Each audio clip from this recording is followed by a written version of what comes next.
yourself. Why do you never take off that mask anyway? You got a huge scar or something?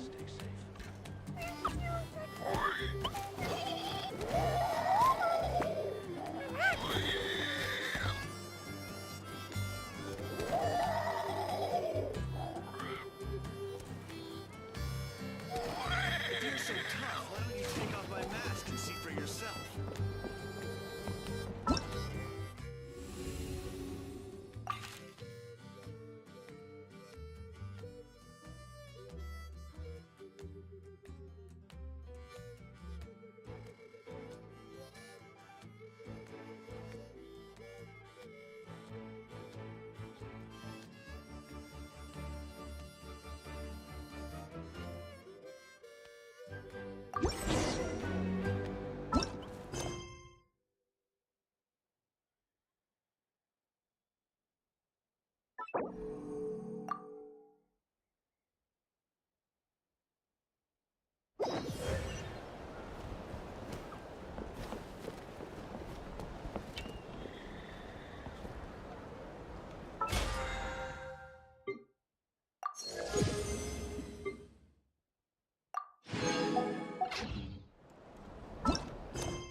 What could the children be?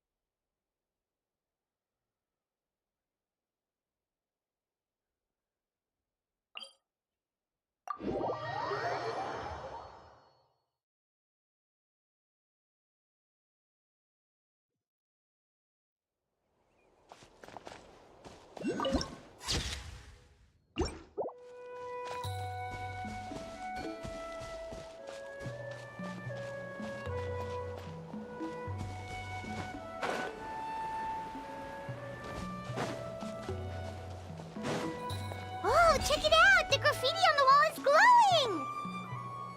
Masters of the Night Wind. And by the looks of it, masters of nightlife, too.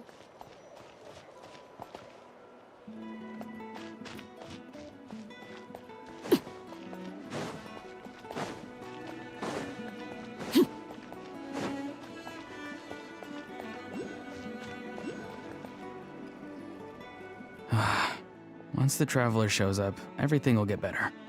Hey, Auroron, over here! Oh, hey there, traveler in Paimon. So you were looking for us? We came as soon as we heard. You did? That makes me feel warm and fuzzy. Is this what happiness feels like?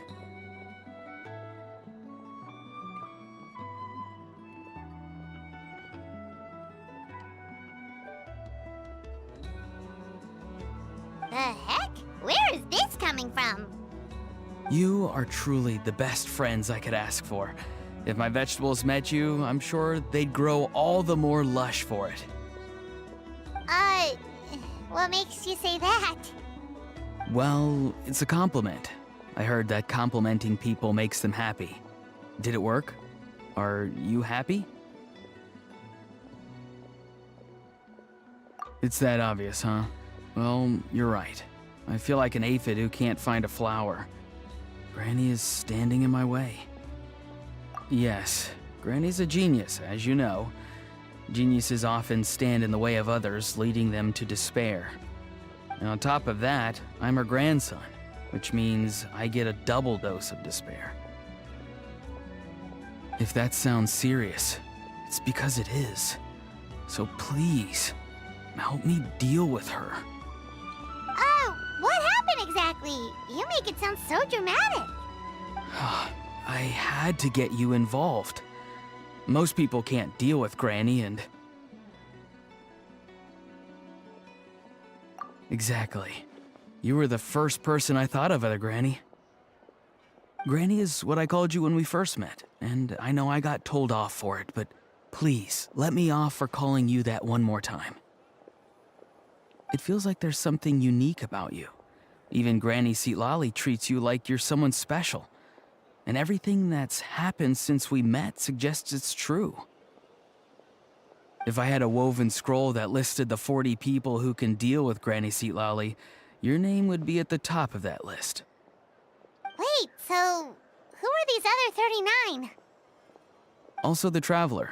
The rest of the list is just the Traveler 39 more times.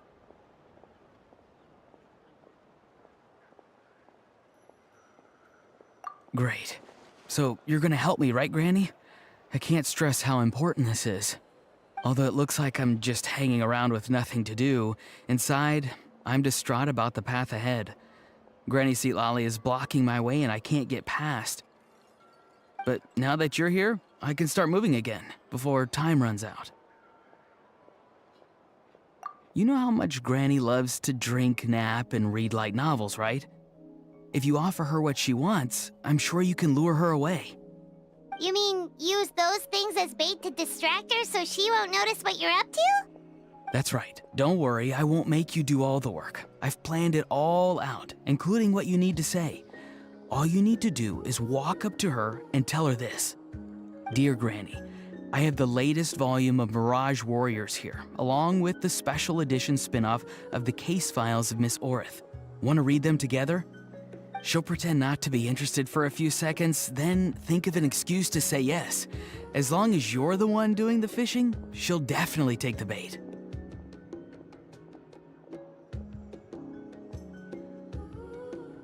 He's just trying to butter you up. Even Paimon can tell. He's just saying whatever it takes to persuade you. No, I mean it. Granny might not say it out loud, but I can tell she has a soft spot for the Traveler. If you say so. Paimon's still not convinced, but if all we have to do is say a few words to Seat Lolly, it's hardly putting us out. It's as easy as watering vegetables, and if my vegetables were here, they'd... Sorry, there's no time for vegetable talk. Just trust me. Let me take you to her. With you here, everything will be better.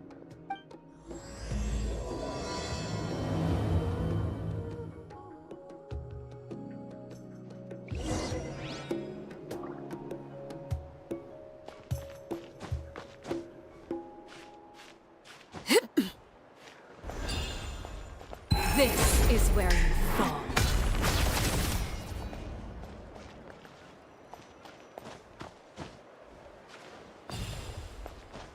I let myself get distracted for a minute, and now this is all that's left.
Huh?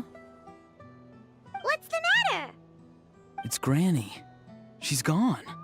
She was standing there at the cave entrance to stop me from going in, standing right in my way.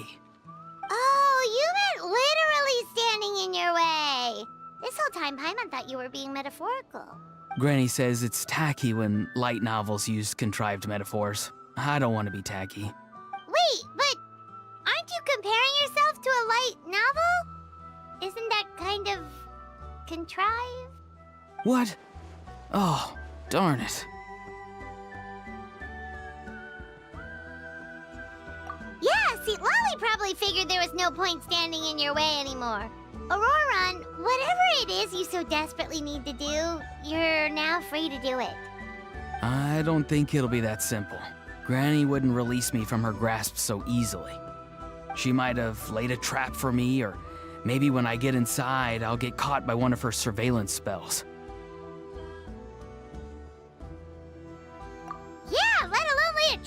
for you. Unless... You haven't been up to no good again, have you?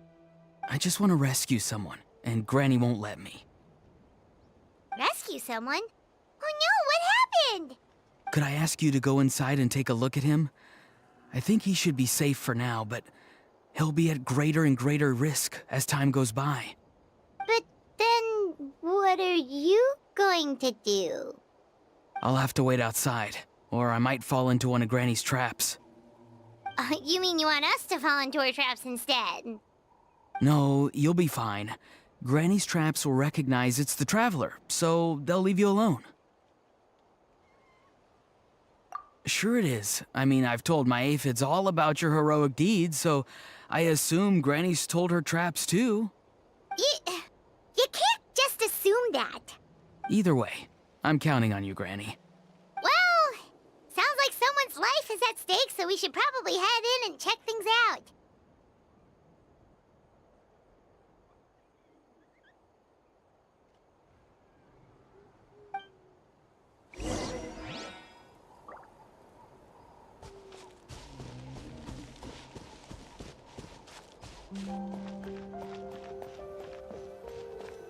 Guess we just keep following this path? Auroran seemed pretty confident that Lolly's traps won't harm us. But still, it can't hurt to be careful.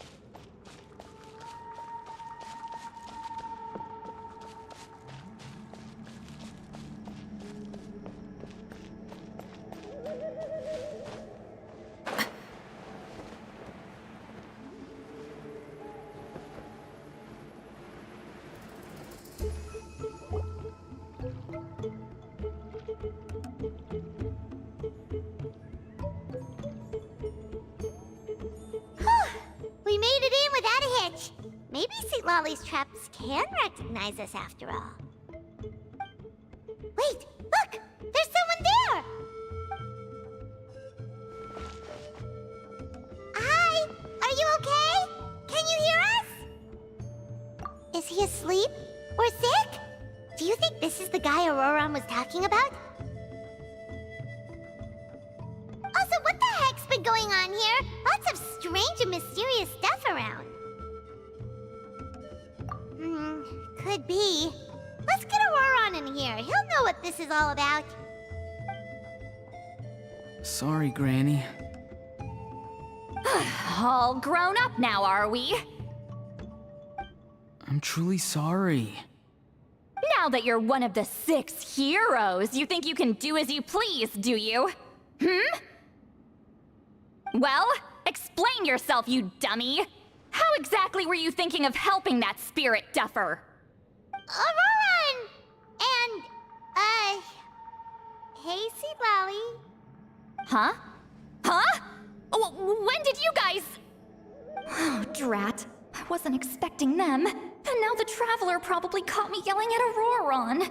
Oh, this is not a good look for me. Hello there, you two. We were just, Auroran and I we were, play acting. You know, acting out some scenes from a light novel, quoting the lines. I didn't actually mean what I was saying. Right, Auroran?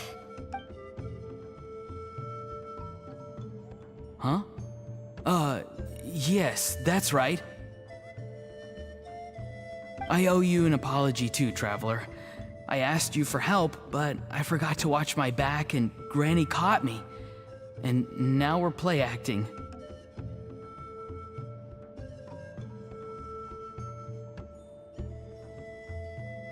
Traveler, come on, now's not the time for games. So what are you two up to exactly? Did something happen to this poor guy? Yeah. Leela's his name. He got into some trouble during a clairvoyance session. It's a kind of spell that lets your spirit leave your body, so you can access secret knowledge. You know what a medium is, right? You've probably come across them in novels. Anyway, it's similar to that. Leela's problem is his spirit has gotten lost and can't find its way back to his body. So in other words, his body's here. But his soul's gone? Well, technically the soul and the spirit aren't quite the same thing, but yes, in a nutshell, that's basically it. I just wanted to help bring Leela's spirit back. And I wouldn't have stopped him if it was anyone else. But the issue is, Mr. Leela here is what we call a spirit duffer. What's a spirit duffer? Someone with no spiritual sensitivity whatsoever. Spirit duffers can't sense or control spirits, much less use spells on them. Now, there are certain methods that can force even spirit duffers into a clairvoyant state. But, well, I mean, look what happened to Mr. Leela. The spells of the Masters of the Nightwind are all based on dealing with spirits, and so are all our problem-solving methods. So for spirit duffers, even our healing methods don't work on them. So, if they get into trouble trying to use a spell, there's basically nothing we can do.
Yes, there is. As long as the soul is involved, I should be able to help. You hear that? No prizes for guessing what Auroron's bright idea was. Oh, because of your special constitution, right? But isn't it kind of risky for you? I'll be fine. Granny's just worrying too much. I'm feeling fine now, so I should be able to do it safely. Besides, it's probably our only hope of bringing Leela back. Don't kid yourself. What happens if it's not as safe as you're hoping, We both know you'll risk it all to try and rescue him anyway. Honestly, you're such an idiot sometimes. This is a tricky one. It's true that Auroron could be self-sacrificing to a fault, but it's also true that Sweet Lolly tends to worry too much.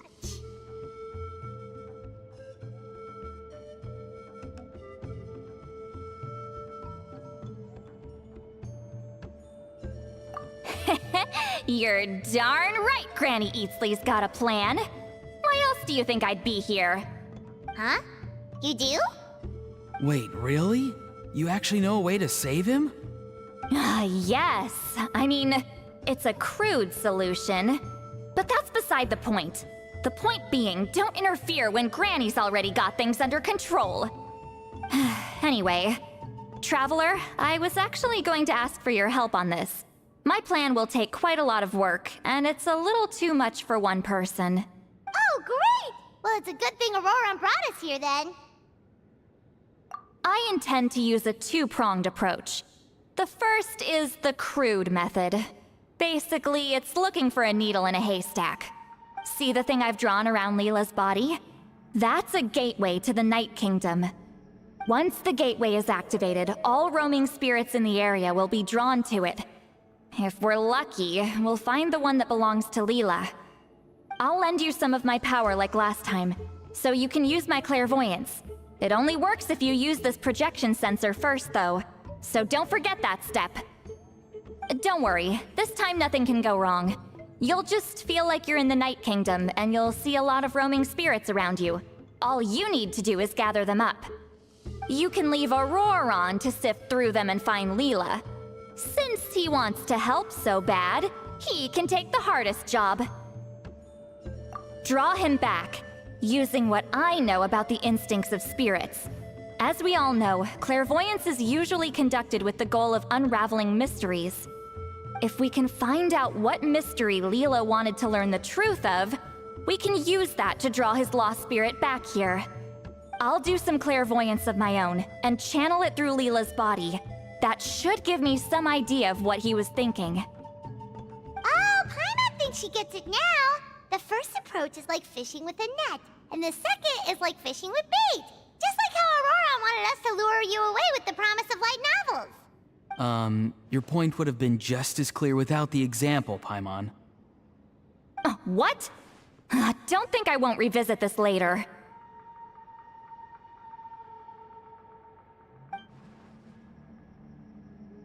But Granny, it's amazing that you can use a person as a clairvoyance medium. I always thought you had to use inanimate objects.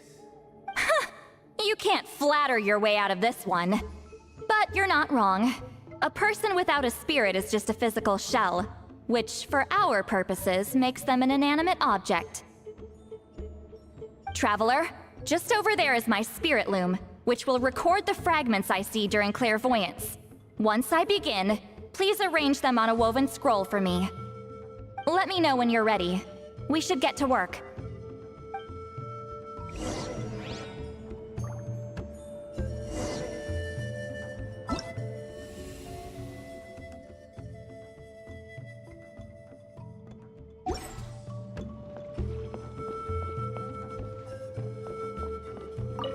Are you ready? Don't worry, the spirit loom is very easy to use. I know this is your first time working with it, but I have a feeling you'll do great.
Oh, the woven scroll is ready. This looks like a person. Who is it? Huh? It's Sanhaj Kampore. Huh? You mean that Sanhaj? Auroron's ancient name hero guy? That's right. He was not only one of the 6 heroes, but also a legendary border master of our tribe. 500 years on, and the remains of his spirit is still so strong. Border Master is an honorable title, by the way. It's only given to powerful figures like Granny Citlali. No, not like me. The most powerful border masters can expand the borders of the Night Kingdom and temporarily manifest part of it in the real world. I'm no amateur with border spells, but Sanhaj is in a league of his own. They say his border mastery was what turned the tide in the Battle of the Mare Javari 500 years ago. Legend has it that Sanhaj summoned a miniature Night Kingdom and exploded it to defeat the encroaching Dark Calamity. Whoa, he must have been really strong! Of course, it came at a great price. As far as I understand, both Sanhaj and Tainoch, the leader of the tribal coalition forces, gave their lives to activate this spell. I don't know what Leela was thinking. Even I'd think twice before seeking out Sanhaj Kampore during clairvoyance. So what sort of spirit duffer in their right mind would... I guess folly is the greater part of bravery. I'm starting to feel like something else is at play here. I think I'll pay a visit to his house and see if I can find any clues. Yep, you can keep gathering the roaming spirits. That won't be affected. Hopefully you do find Leela that way, because it'll save us an awful lot of trouble. But before that, it looks like we now have another problem on our hands. Connecting with the spirit of Sanhaj Kampore has caused quite a stir. I think we may have just spooked all the monsters in the area. Traveler, if you've got some time, could you go and get them to pipe down a bit? We don't want them to start attacking innocent bystanders. It's fine. I can handle that. Oh no, you're staying right here, mister. The Traveler has enough to do already without coming to your rescue. Alright then. Sorry, Traveler. Over to you, I guess. Yeah, don't sweat it! The most important thing right now is getting Leela's spirit back. Alright, I'm heading out. See you guys later.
Something you wish to report?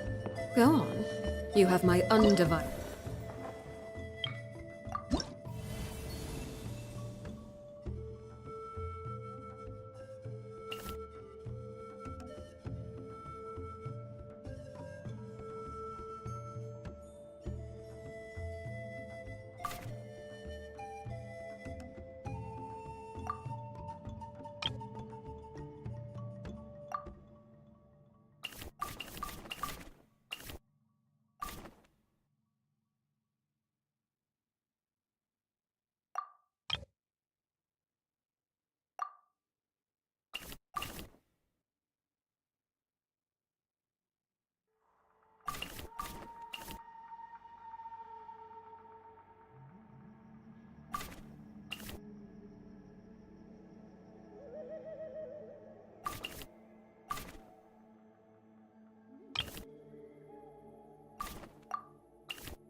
Attention.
Hey, everyone.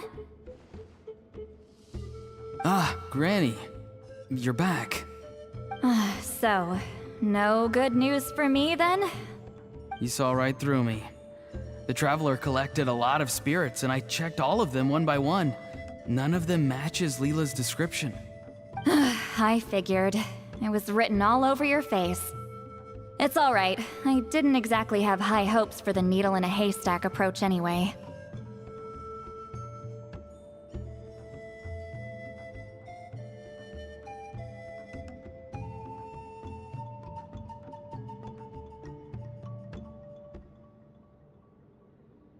Leela's condition is still stable, but we're not really getting anywhere.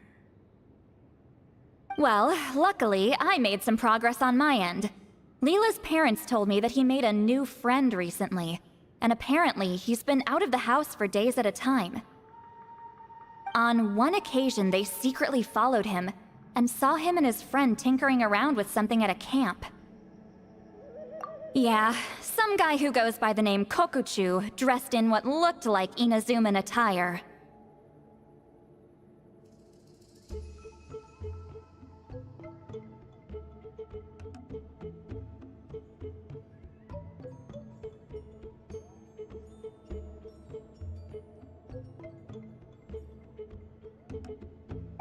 Is this really all I'll need, Mr. Kokachu?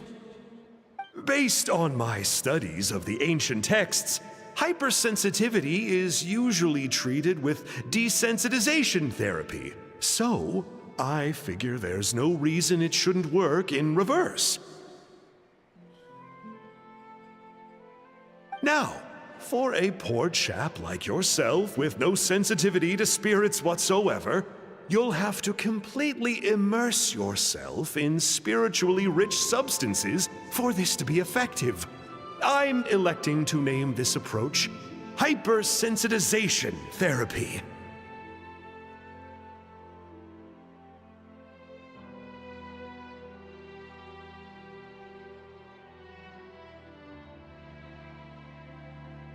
Is it risky? You're the spirit duffer, not me. I'm sure you're more clued up than I am on the potential consequences of brute force clairvoyance. Ultimately, it's your decision. All right, but I do have one last question. What's in this for you? People like me obviously don't have much clout in this tribe, so it's not like I can offer you much in return.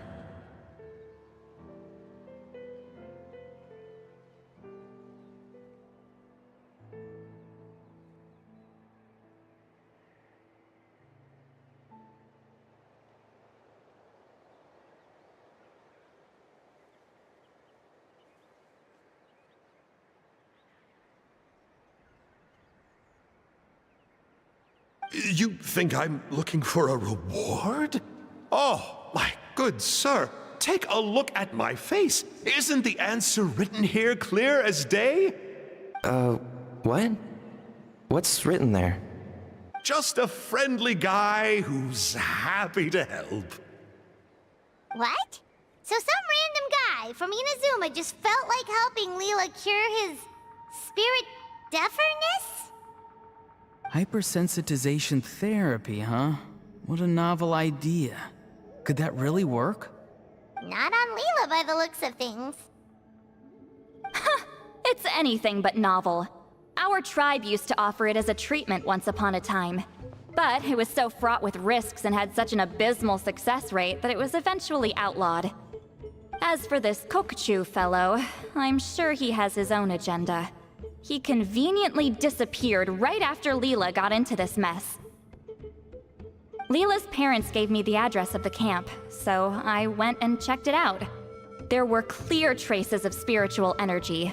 And also, look what I found. What's this? A broken shard. Probably from a weapon or some sort of ceremonial implement. You feel that? It might look old, but it has extremely strong traces of spiritual energy. Leela must have used this as his medium. It would definitely explain how a spirit duffer like him was able to trigger a clairvoyant experience. Wait, there's something else. It feels so familiar. I think this is somehow connected to my ancient name. Connected how? Is it like a shard of an ancient name? No, more like... I think this item might have belonged to a previous bearer of my ancient name. Okay, that's it. Granny's getting itchy clairvoyance fingers. I'm going to try using this shard as a medium. Cool, same as last time? The Traveler can use the Spirit Loom to record what you find on a woven scroll. Nope. Auroron can do the recording this time. Why? It's a safety measure. You have a better understanding of the spirit domain than the Traveler. If this really is a Sanhaj relic, you'll be better placed to deal with the fallout in the event that something goes wrong. See, Paimon? Told you Granny has a soft spot for the Traveler. Look at her not wanting to put her in danger. Meanwhile, I'm just a grandkid, so I'm expendable.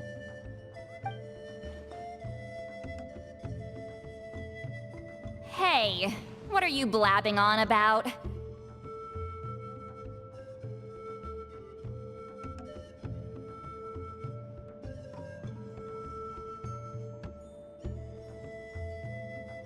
Sorry, Granny. I'm ready now.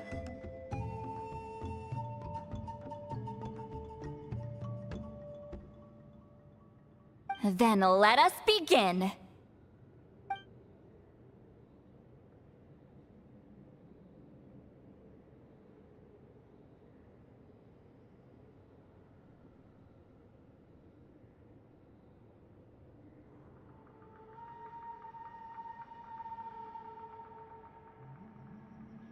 Alright, what's on the scroll this time? Looks like a broken bow covered in flames.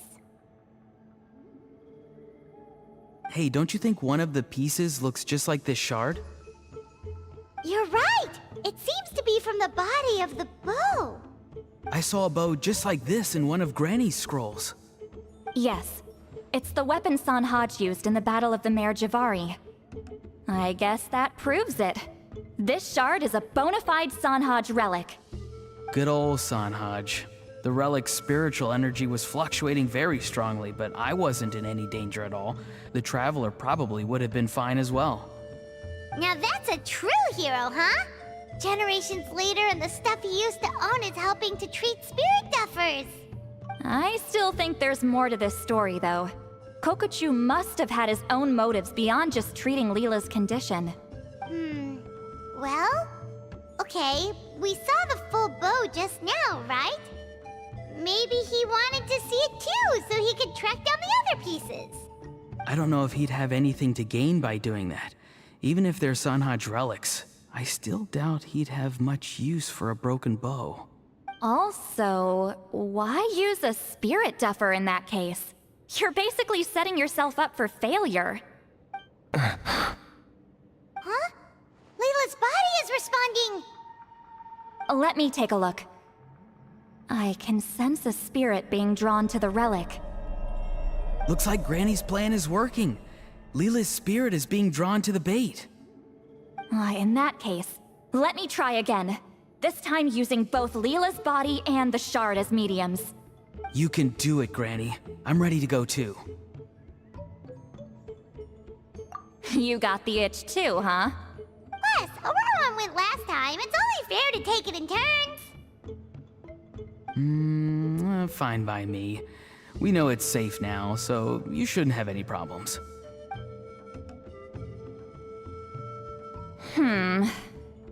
All right, if you insist. Be my guest. Just let me know when you're ready.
Hello?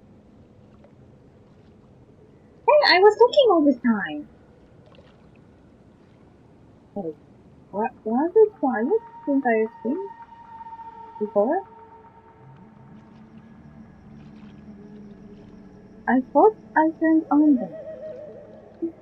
Maybe I turned it off for the break. I don't remember now. Am I speaking?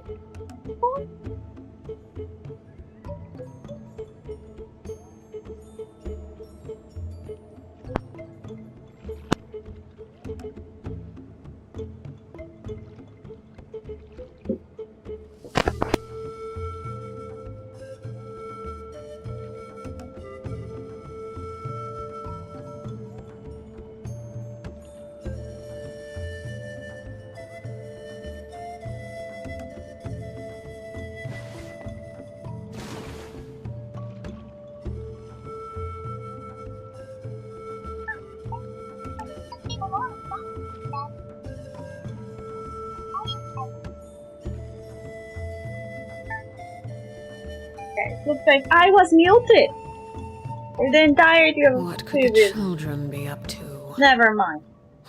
Never mind. Let them do as they please. It's how nobody understands. There's nobody to tell you that you're muted, because there is nobody on screen to actually tell you that something is wrong. Maybe I should just hire someone to just, But I told Security Gay at one point, and I had to ask the count. So it was also mutable. No, I was laughing at Aurora and stuff, and now it's all just me laughing to myself and you not knowing what is happening. Why my avatar is suddenly like this? The game is not that bad. My avatar, you move, don't you?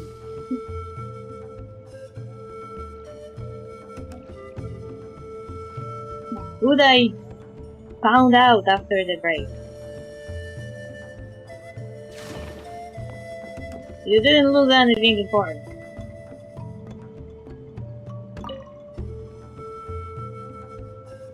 You ready? Let's begin. All right, here goes.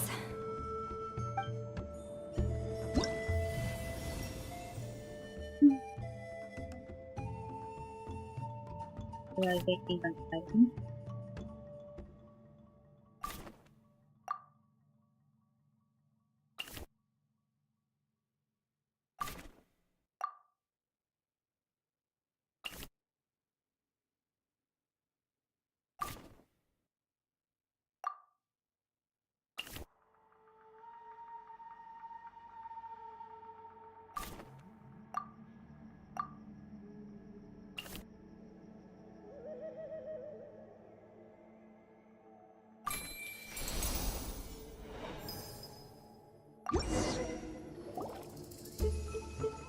Another image has appeared. This one is a map. A map? Of where? Could it be the Mare Javari? The Mare Javari? The Mare Javari was reduced to a desolate wasteland after that big battle. Or rather, it became known as the Mare Javari after what happened there.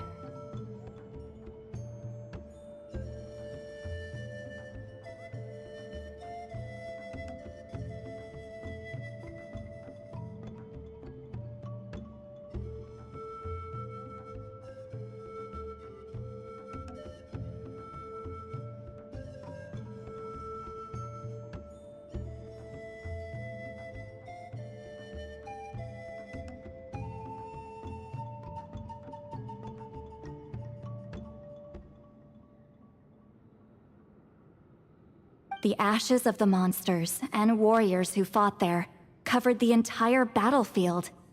Sometimes, bone-chilling cries would be heard from the depths. Other times, the whole region would become engulfed in towering flames, drowning out the cries. Sounds like a volcano. That place is full of untold dangers and mysteries. Over the centuries, the finest adventurers have tried to prove themselves by venturing in. Sadly, most ended up perishing there. Okay. That lasted up until around 20 or 30 years ago, when strange things started happening. People started speaking of an enormous dark creature the size of a mountain, roaming around inside the Mare Javari. What? And then, shortly after that, the whole region just completely disappeared. What? Nobody knows how, but that infamously ominous place just vanished from the face of the world. What? What? How the heck? I know, right?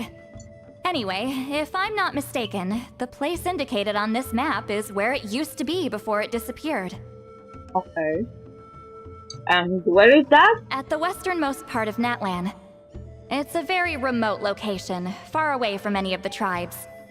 There never used to be a settlement there, but there's more people since the Mare Javari disappeared. Okay. Anyway, that's just what I've heard. I've never been there myself. This is what age does to you. The older you get, the less adventurous you become. That's just an excuse. Granny's too lazy to take a trip that far away. Hold on a second. There's a spirit approaching the shard and the woven scroll.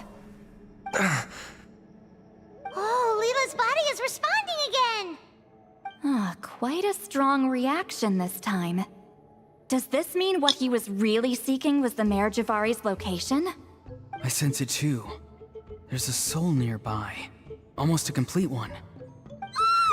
This is creeping Paimon out! Seems like the plan is working. So, can we just wake him up now? Not today. You might think bringing a spirit back into its body is like pouring water from one bottle into another, but it's far more complicated than that. Sure. I need to borrow a ceremonial sword and make some other preparations. It'll take me about 2 days. Why do you need a sword, though? But don't worry. Now that his spirit's returned, there's just one step left. Let's meet up again in 2 days. Do you want to impale the guy? I am suspecting that that's Inazuma fellow. And we're like... Ah, you didn't hear that. Because my mic was muted. That character that was talking to Layla is most probably our very well-known Abyss Order person that we met also in Natlan already, but I was doing it off stream, so I don't know. He appears in the Tribal Chronicles for Science of the Canopy. So he already started doing some business in Natlan. We let him go, and now he's doing the business again.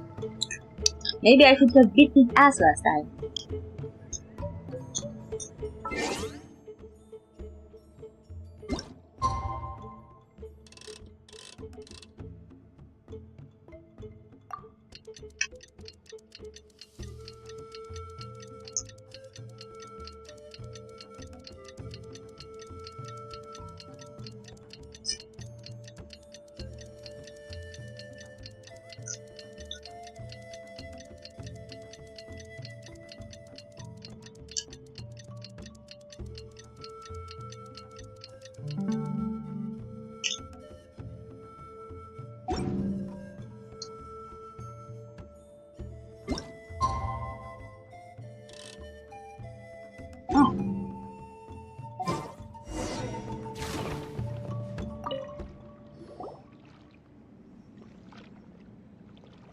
Greetings again, everyone.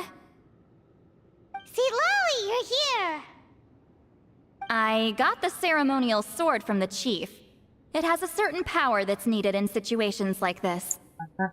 You haven't forgotten what we're doing today, right? No. Of course not! We're gonna wake Leela up, and then ask him just what the heck he was playing at. And I've prepared the rest of the tools for the ceremony per Granny's instructions. We've dotted all our I's and crossed all our T's, so today should go off without a hitch. Good work, kiddo. Then without further ado, let's get started.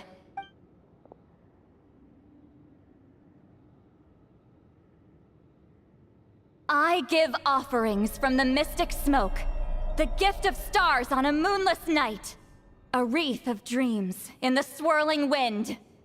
Native ashes. Glory be to the ruler of death. Fade, fade, fade. Thrice uttered and thrice repeated. Whoa! Is this one of her magic spells? This whole place suddenly got cold. What's happening? Keep your voice down. We mustn't disturb her. We, the children of the Priest King, swear to abide by the ancient pact and tear through the veil of the Night Realm. I am Sidlali. Hear my command. I am the Shepherd of Doomsday. I am Akul Batil. Oi, oi. Oh, look! Leela's spirit is back. It's coming towards his body. I shall pierce the cloak of night with flintstone and banish all souls that do not belong to the land of the dead. Leela, obey my command and return to the land where the sun shines. Return to your own path. Did it work? Huh? Where am I? And who are you?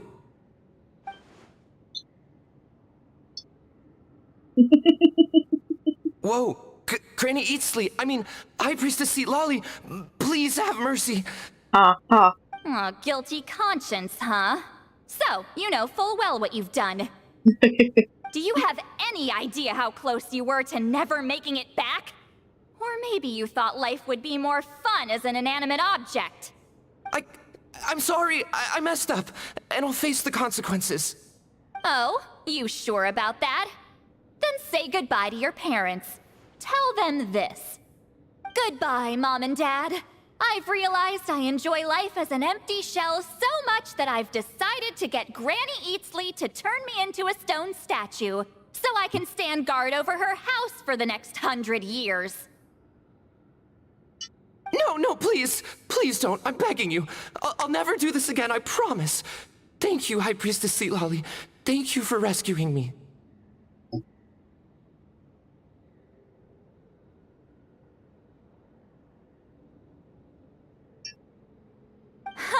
Don't thank me. Thank my grandson. If he hadn't sensed something was amiss, I wouldn't have bothered getting involved. You're more than welcome, Leela. And don't mind Granny. She's all bark and no bite. We're just glad that you're okay. Besides, someone tricked you into doing this, didn't they?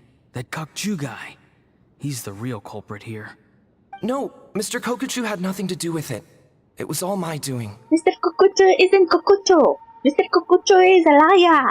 Mr. Kokucho is an Abyss Order Abyssling. Maybe I should go and kick his ass again. Huh? Well, I mean, he suggested the method of using a powerful spirit relic as a medium, but it was my decision to go through with it. I wasn't coerced or anything. I'm sorry. I'm the one to blame. So, he gave you an opportunity, and you took it. I guess you are both to blame. The brainwashing is strong with this one. So did Kokuchu provide the relic? He did. He said it was a treasure related to the Mare Javari. Right, so that proves it. He was using you. He coaxed you into doing the clairvoyance for him. I have a suspicion that he wants to fight Marjavari because he needs it. That's why he was dilly-dallying around Natwal and doing nothing all this time. He was trying to find something. But I'm a spirit duffer who can't cast a single spell. What use would I be to him? Guys like me couldn't sense a spirit even if we spent the rest of our lives sitting and meditating. But Mr. Kokuchu said that if I brute force the spell and immerse myself in a spiritually rich substance, I might be able to catch a glimpse of one. It seems like my only option. Still, brute forcing a spell when you're a spirit duffer is like forcing yourself to run a marathon without any legs. If it wasn't for Sitlali, You'd have been lost forever. I know, I'm sorry. It's just... everyone in this tribe is so amazingly talented, and then there's me. I just didn't want to be the odd one out anymore. I totally understand how you feel, Leela. Some seeds effortlessly grow into beautiful cabbages, while others struggle with all their might and never even sprout. Who knows why this is the way things are? Maybe that's just life. Life is full of things we can't change. I know saying this doesn't change anything either, but I hope it makes you feel a little better. Do they even have like any internal let's say student swap program? Like if some kid doesn't do well in one tribe, why not send it to another one to check if maybe the kid will be doing better in the other clan? Like, that sounds like a feasible solution. Though there also could be a person who would be so unlucky that they would suck at every tribe. Let's pause this discussion for now. We need to get you to Matla's for a checkup.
Of the Night Wind.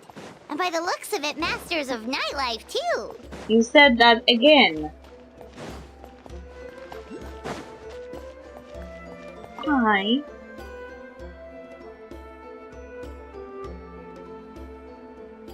Okay, looking good. Seems like this guy got off lightly. Just make sure he eats when you get back. He must be starving. That's relief. I've heard of cases where people's bodies started necrotizing after they spent too long meditating. What a horrifying thought! Dragon Age game. Utenera. Elves. Sounds familiar. Anyway, Leela, even though we didn't know each other before all this, I'm still really glad that you're okay now. Well, maybe you don't know me, but I've heard all about you. The same goes for High Priestess Citlali, the Traveler, and Paimon. I've heard all the stories. Huh? Even us? This might sound corny, but you're exactly the kind of people I've always dreamed of becoming. But it's clear to me now. That was just wishful thinking. Honestly, why'd I have to be born a spirit duffer? Nah, it's alright, really. I'm used to being useless by now. Thank you all for saving me. Auroron, I think you're right. It's just a fact of life. I promise I won't take another risk like this in the future. I've brought you more than enough trouble already. You could always try another tribe, guy. Aw, Leela. It's okay. There's no need to comfort me. Hey, you little rascal. What are you talking about? Look at me. Huh? What's wrong, High Priestess Seatlolly? I said, look at me. Take a good hard look. Sense anything strange? Granny, what are you talking about? What do you think, Traveler? Another case of happy to help written on someone's face? Hold on. I think What the? either my mind's playing tricks on me or her entire body is an illusion. What? No, it must just be my imagination. I wouldn't be able to see through something like that. Wait, I know this trick. It's the same one I used a while back. Granny snuck away from right under our noses. You see? You can perceive some spiritual abnormalities now. Congratulations. Really? But where are you going, Granny? Where do you think? I'm going fishing, you dummy. Someone triggered the trap I set in the cave. Looks like our friend Kokochu took the bait. What? Sorry, can't talk now. You'll find me in the cave. Good that I went for the teleport. Because I hate running. I'm too lazy to run.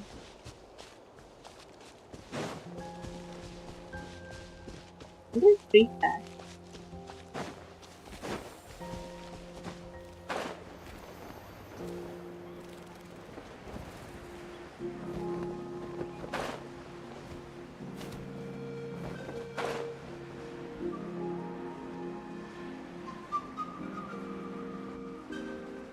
Kokuchu, my guy, we didn't see each other ages.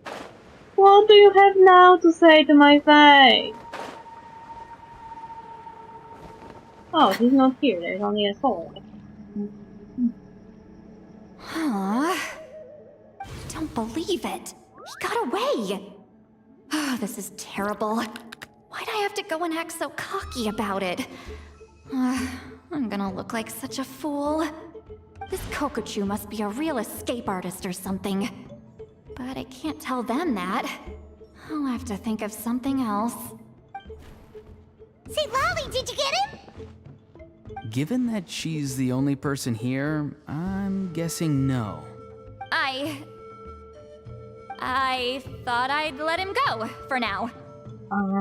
But I left a mark on him. So if he comes around here again, I'll be able to track his every move. Liar! Oh, so Granny had only pretended to leave the cave, when in fact she'd set up a whole trap for him and was lying in wait. Ah, so just like how you caught Auroron! But how did you know Kokochu would come here? Because I planted the bait here. The Mare Javari map and the bow shard. Left them both on the table. I had a feeling those were what he was truly after. And sure enough, my trap was triggered just moments after we left. So you really did set up traps here after all, huh? Of course. It's just that they'd never do anything to either of you. See? What did I tell you? So, Mr. Kokochu, you used me after all. This whole time, all you wanted was to find the location of the Mare Javari. That's right. I've been wondering about the shard he left ever since I came across it. Why did he leave it there?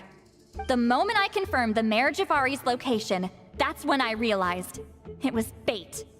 He was counting on Leela's spirit getting lost, and the tribe coming to his rescue. Then, by helping Leela, we'd be helping him. Oh, so he was fishing too! It was all a ploy to lure in an actual clairvoyant who could look into the shard for him. Yep. And somebody fell for it, hook, line, and sinker. I'm sorry. I took the bait. But so did Granny. Ugh, the nerve! I only got involved because of you, you little scamp! Either way, Kokchu played us like a fiddle. Huh. He managed to accomplish his goals without taking any of the risk himself. Pretty sneaky. And familiar. You could say that again. Imagine if he tried to approach Seat Lolly directly. She'd have seen through it right away. Although, actually, Seat Lolly, why did you let him go? Because I couldn't risk using my full abilities here. He was a pretty slippery character, and if I'd kept him here by force, there could have been unintended consequences. Liar! Was it my fault for picking a bad place? I'm sorry. I went looking for somewhere with a wealth of spiritual energy when I first decided to help Leela, and ended up choosing this mad sage's hideout. Mad Sage? Yeah, he's napping right behind that wall. We'd have a whole new situation on our hands if we woke him up. That's why I decided against using my full abilities. I do have some good news, though. I snatched the shard and map back before he bolted, so I may have restrained myself, but I certainly didn't let him walk all over me. Really? I don't trust you. That's great! So he left empty-handed! Yes, sort of. The bad news is, he did get a look at the map before he left. Not that the Mayor Javari's last known location is a huge secret, but still. Yeah, that's kind of worrying. What if he's got some sort of diabolical plan? Don't worry, I'll keep tracking him. Also, Leela, if it's all the same to you, I'd like to give the shard and map to the Traveler as a gift. They might prove useful at some point in her journey. Absolutely. That's completely fine. The Traveler deserves it. Are you sure this is very generous gift? None of us are interested in them. And if there's any chance of them leading you to the Mayor Javari, I'm sure an adventurer like you wouldn't want to pass on that opportunity. Granny Eatsley has a sense for these things. So, Granny Eatsley? Do you think I'm still a spirit duffer? What kind of a dumb question is that? You saw through my illusion, didn't you? I mean, that's partly because I deliberately made it imperfect, but even then, a spirit duffer wouldn't be able to see through that. Auroron, give this guy some lessons when you've got the time. Leela, put in the work, and we'll see how far you get. Amazing. Life is so full of surprises. As long as you keep moving forward, you might just run into some fertilizer in the middle of the road. His comparisons are so weird. I'm so happy for you, Leela. Let's both give this our best shot, and who knows? We might both be beautiful cabbages one day. Oh. Is there anything more? Or is it like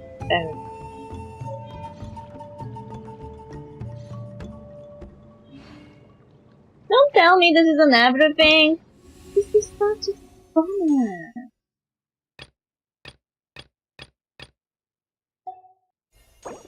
I want to know where Mayor Jafari is. Please take me to Mayor Jafari. I feel so cheated right now.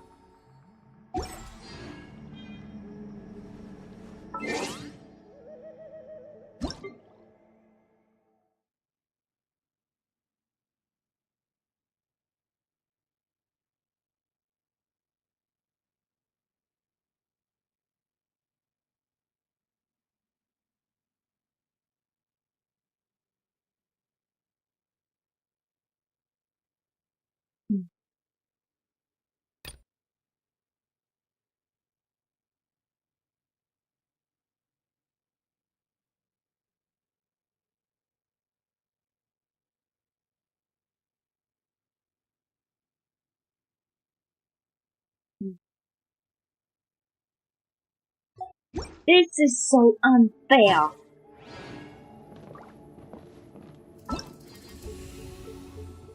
This is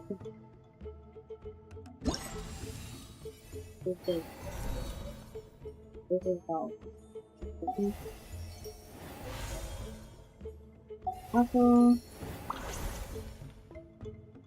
this is all of it. At least we did the story. We didn't do this. Well.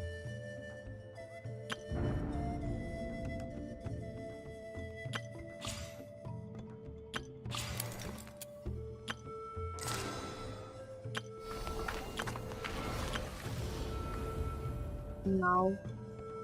I'm not doing that. I don't know what imagination theater even is. Don't you talk? It doesn't exist. Okay? So,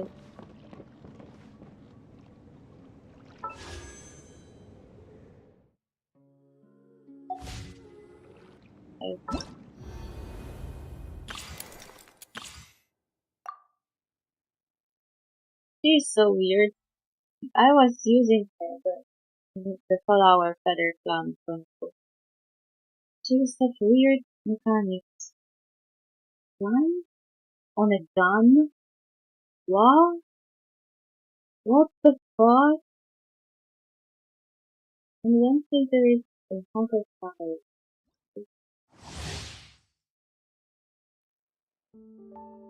Okay. Wait.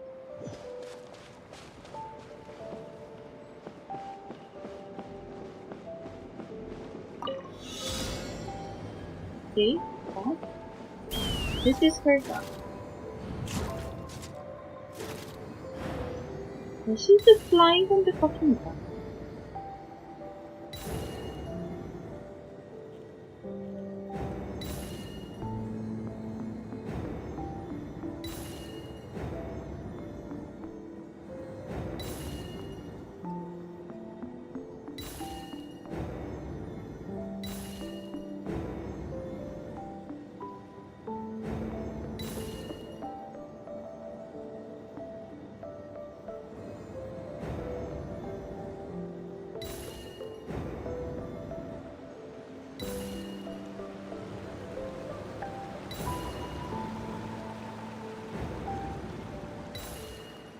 Someone said that flower feather clan is following higher, but I thought that flower feather meant that it's animal.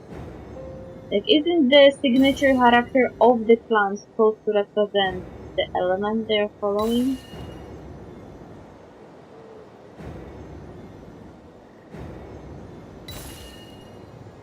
Now look at this.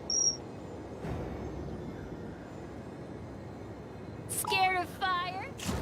Better scram. Locked on! Watch out, or you'll get pinned. Open fire!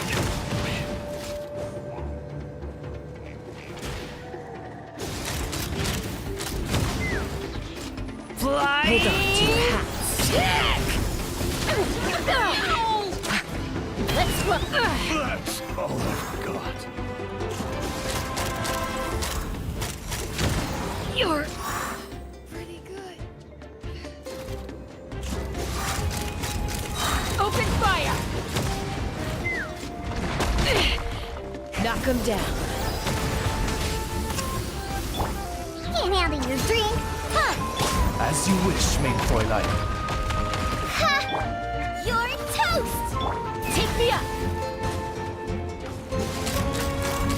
Open fire!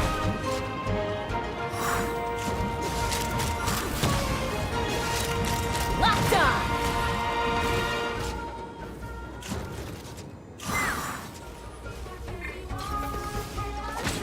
Ouchie! Pew pew! Oz, reveal! Nice and spicy! Ugh.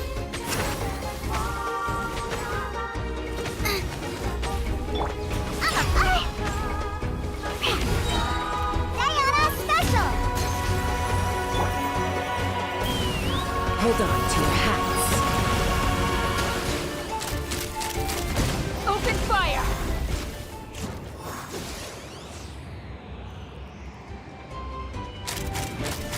Bullseye! Locked on! Couldn't transcend. I died. I completed the challenge. Run if you know what's good. Smashed or scorched, which will it be?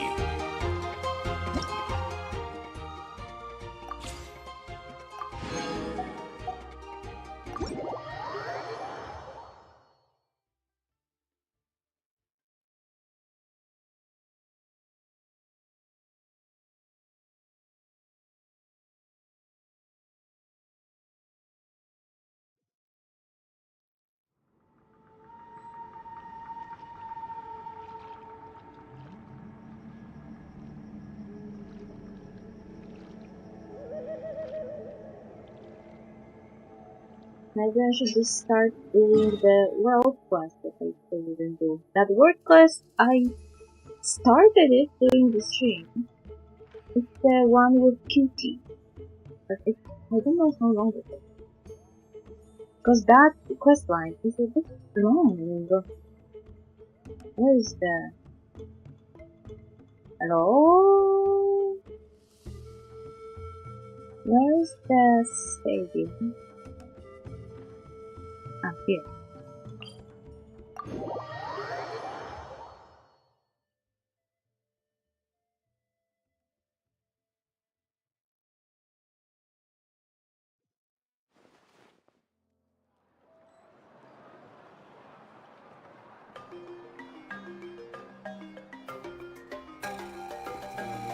Just wanted to get my relic. Add as.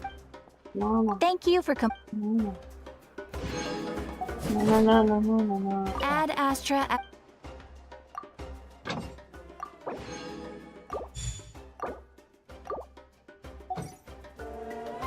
Now we can teleport. Here.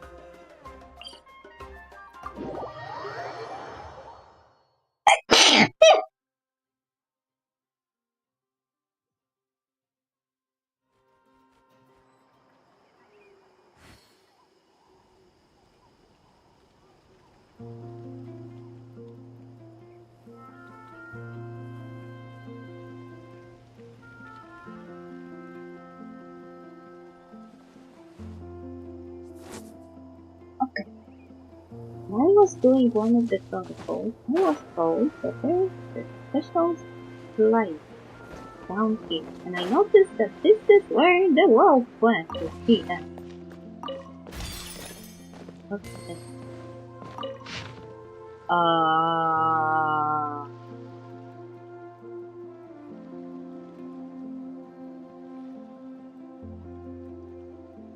A lot of information was once contained within these simple notes, but most of it has been scratched out. Drink the course of 100 Ember Core flowers and swallow them in a single gulp.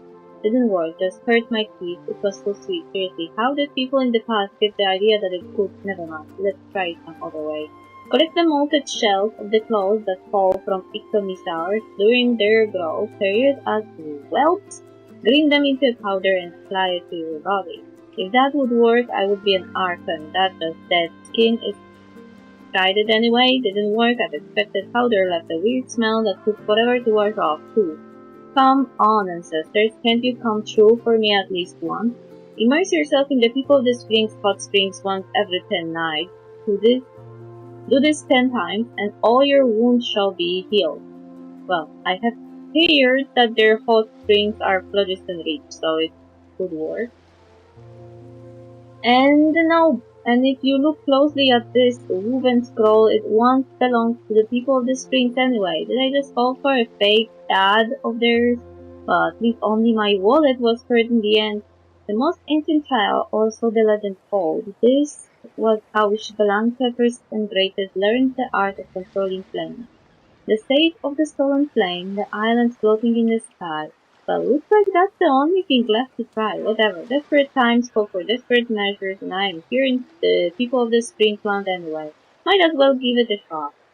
That one, the last one actually, well, we were in the floating island, and we saw the stage of the stolen train.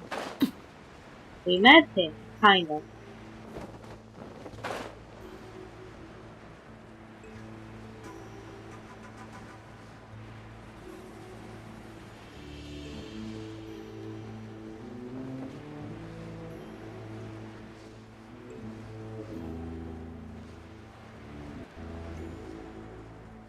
So,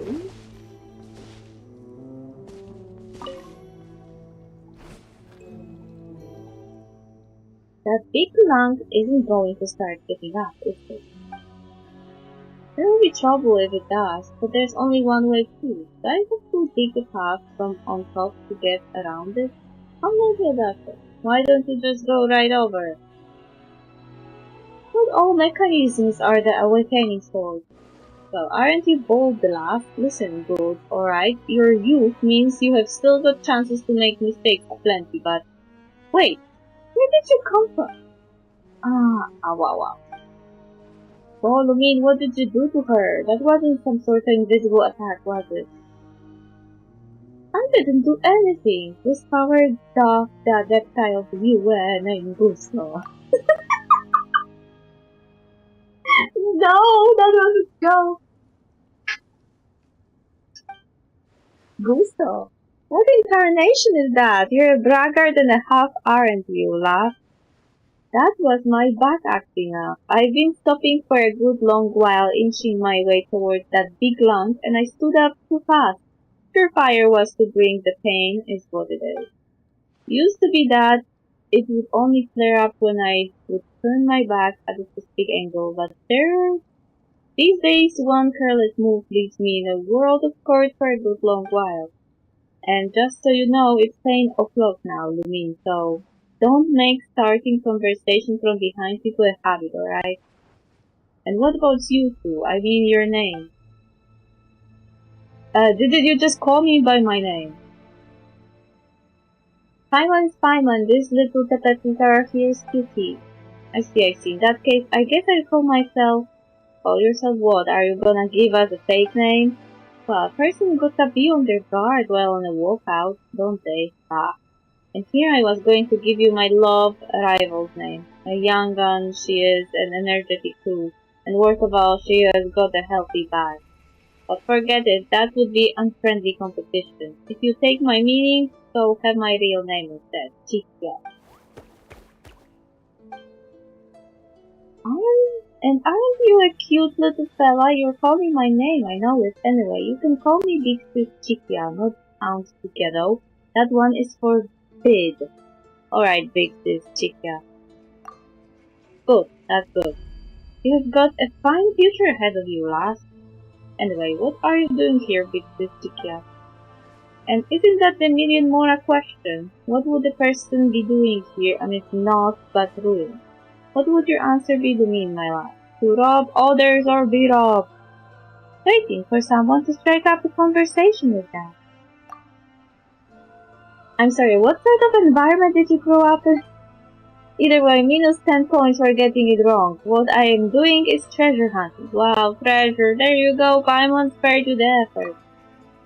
Seriously, what are you, some serial lying thief? And Paimon's got to say it anyway. Wow, treasure! You all sure do get along.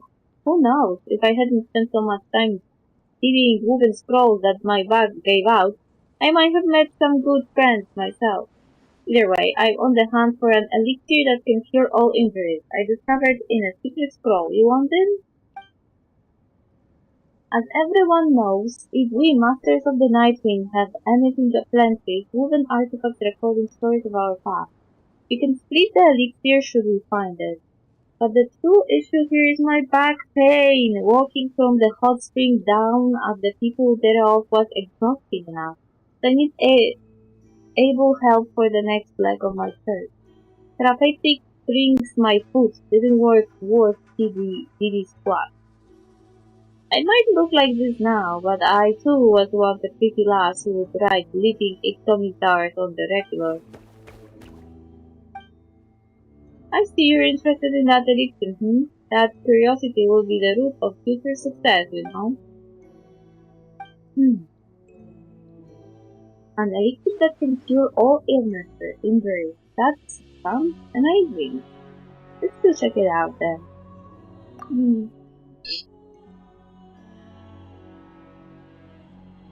Those unmoved by treasure can barely be called human. Why, even the coldest-blooded saurians get fired up when they hear the word.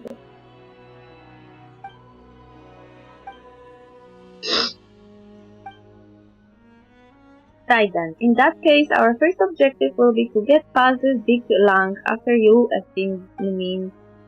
I hate reading it. I have to.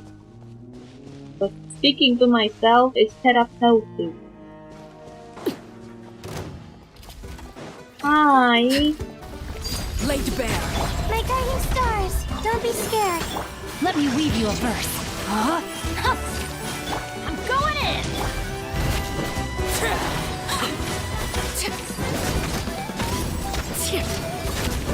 Not now.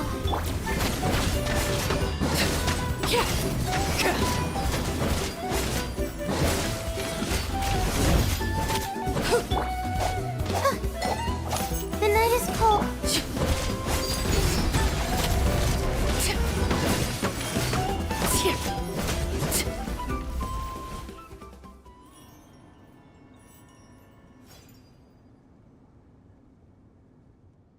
Hi, did you think you would be able to fend them off with those thin limbs of yours? Don't underestimate Lumine. She has taken way bigger things out than that. Looks like roping you in was the right choice. Guess I've got the good eye, huh? And here I thought you were going to compliment me. I will bet you have received lots of that. What with your strength and all, just let her Chikia get her share too, would ya? Look at the pictures on the walls. We have come to the right place. Now, according to the ancient scroll, we need to continue onward. Let's get moving, not too fast though, but I have some care for the wounded, and by wounded I mean me!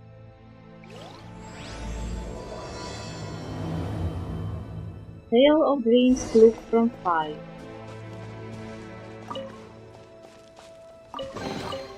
What greater pleasure is there than the unexpected? No, expected?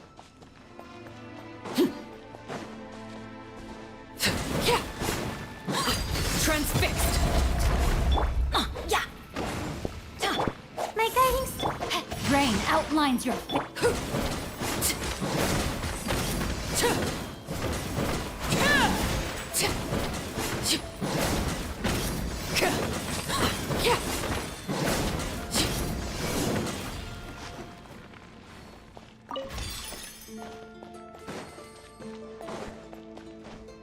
Lava!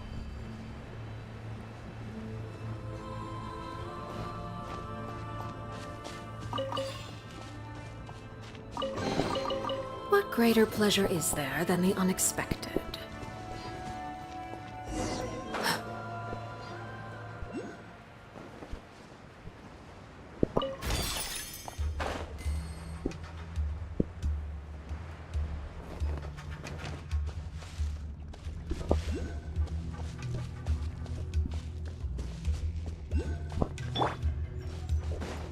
The night is cold.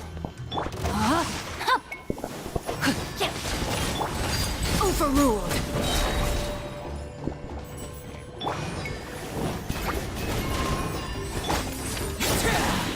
My guiding stars. Cold. Mine's a No, my sword. Rain cutter.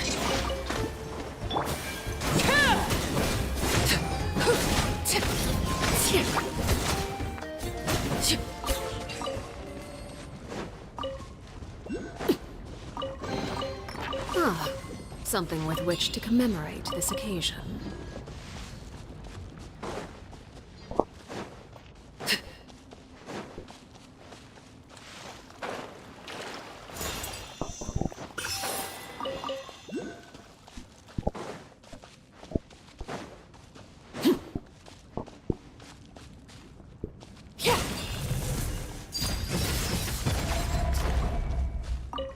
Oh, therefore. I don't know what that is.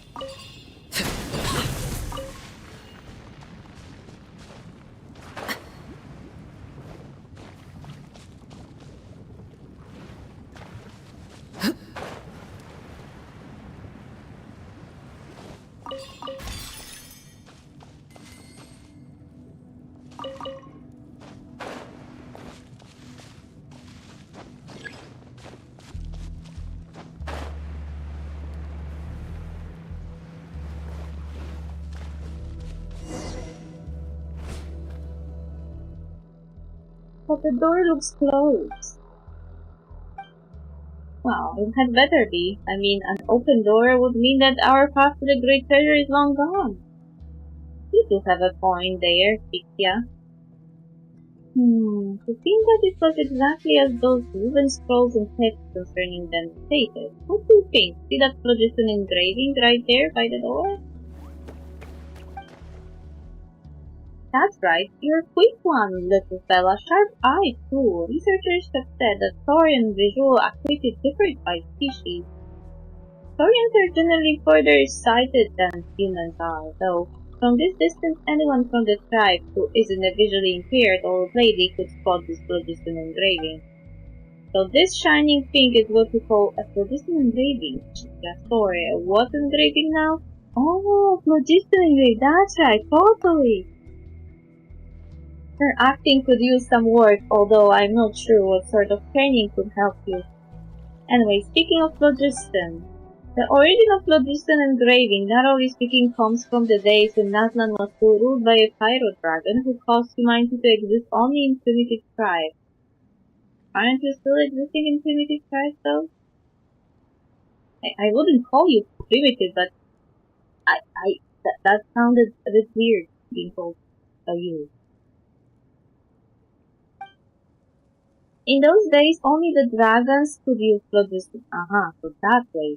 But the sage of the Storm Flame, Wazaklahon Ubakan,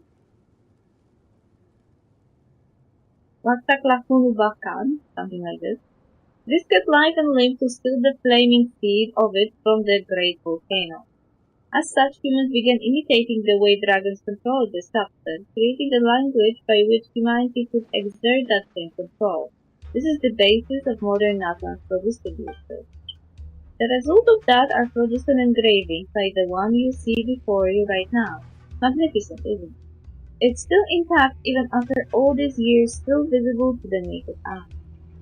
Oh.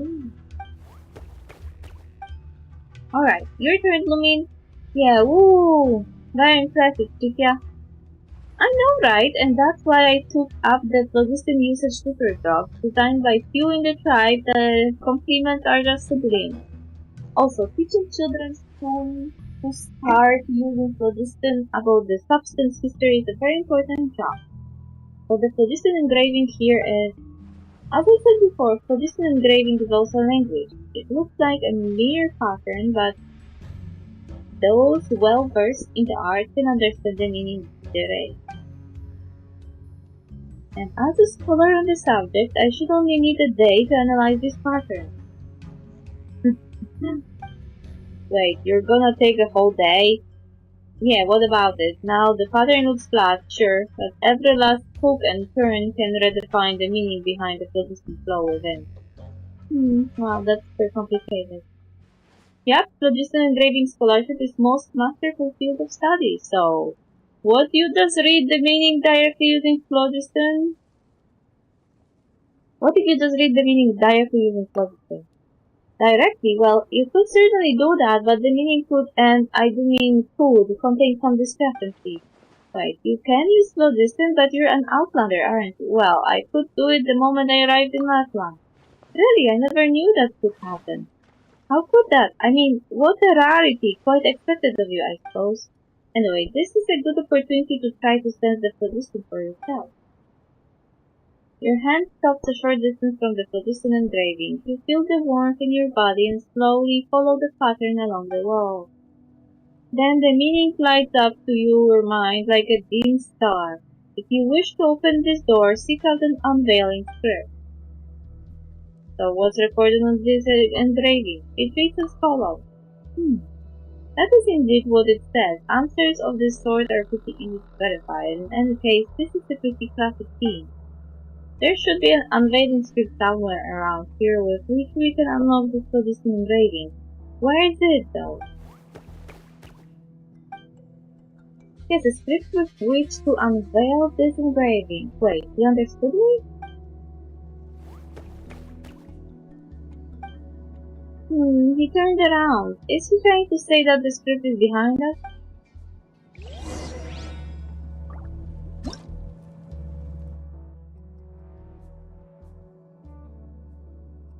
The ancient people of Natlan used phlogiston engraving as riddles through which the manipulation of phlogiston might be learned.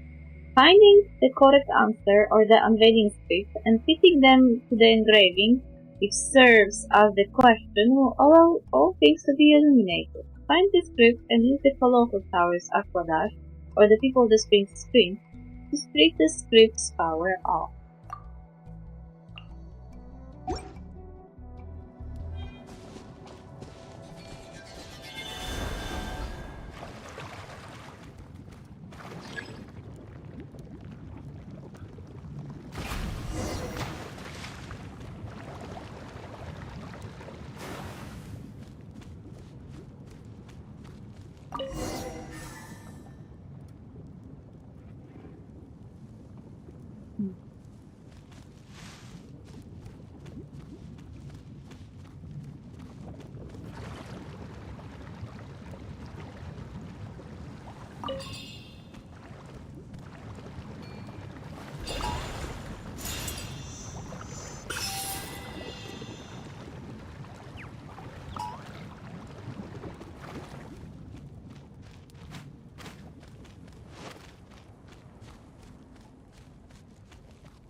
Is this a penguin? Hide up, penguin! Oh, someone is trying to kill me.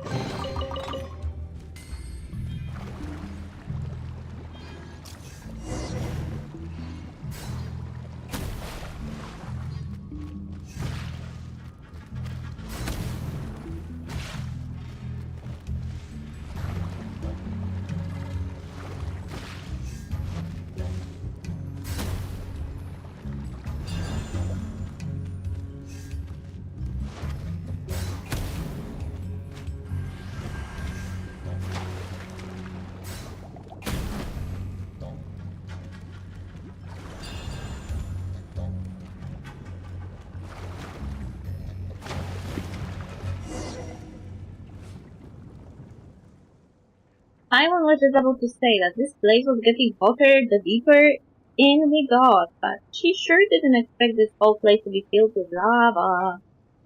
Careful, cutie, if you sleep, that might just be the end of you. Huh, now that you mention it, Lottie Little Paimon is the safest here. That's just one of the reasons Paimon's awesome, you know. They say that those whose heads get too big wind up floating away. Paimon's always floating anyway, but that didn't sound like a compliment. You're a little bright spark, Paimon, you know that. That didn't sound like a compliment either, Chikia. Anyway, never mind all that. This is the thing we were looking for, right? Just looks like a clay ring with phlogiston patterns on it. Do you think this one is valuable by any chance? Very much so. In fact, it's probably worth a large sum of mora, but its real worth lies in its ability to open the path to the upper sanctum. You have seen the islands floating in the sky, haven't you?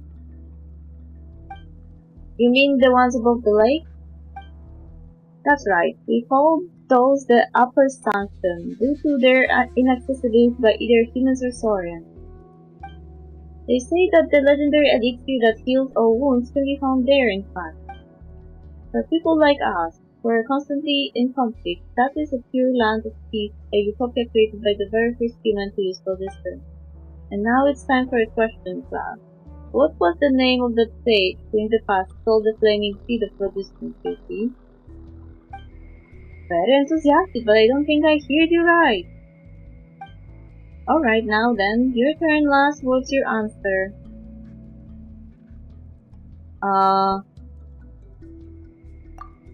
Very good, you memorized it after hearing it only once, did you? I see great things in your future, I do.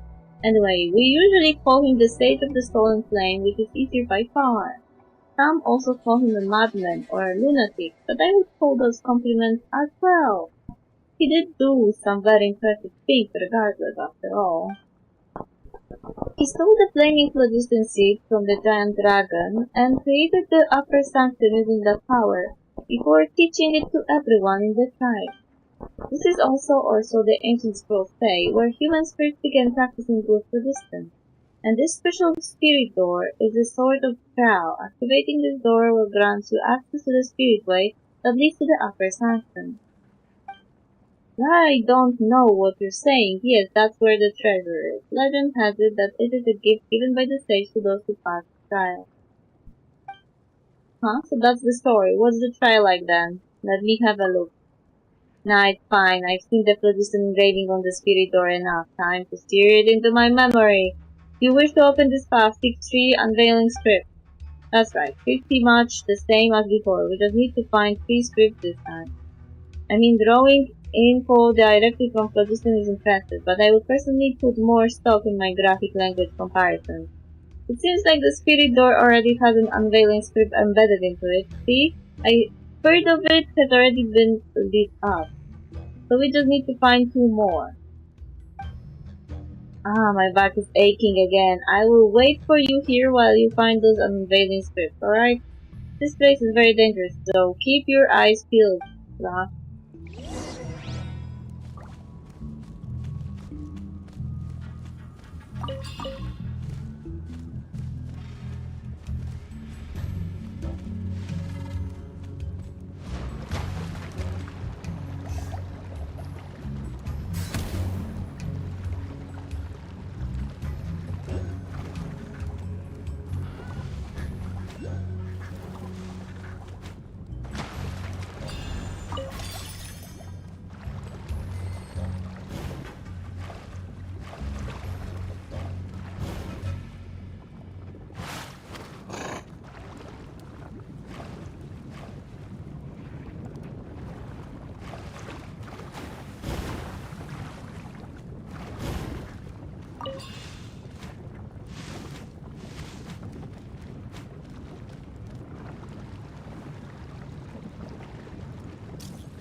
Laid bare.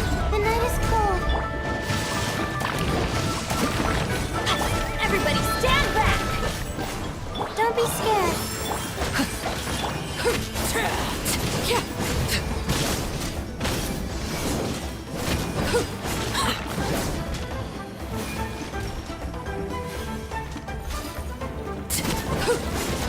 Transfixed. Rain outlines your fate. Let me weave you a verse. Lava! Witness my rise. Floor is lava!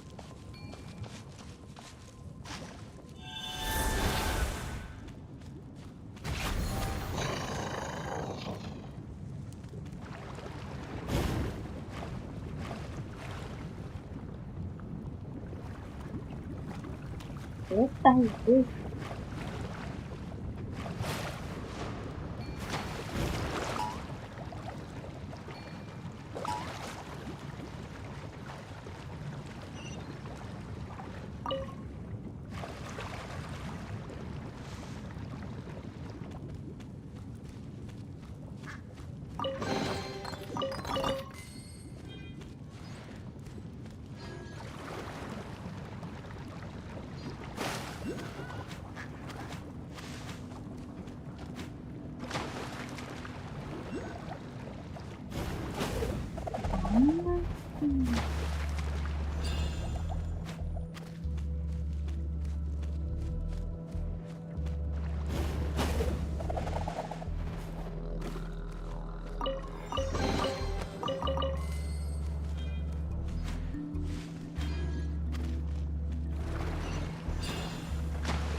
I just missed my opportunity.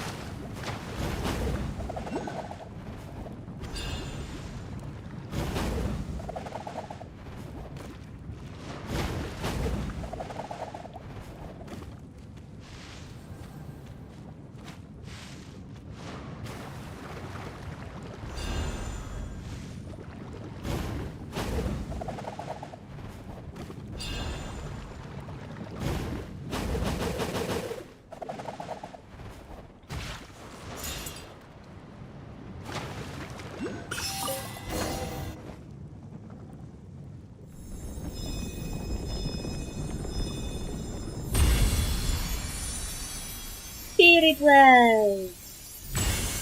Oh, yeah.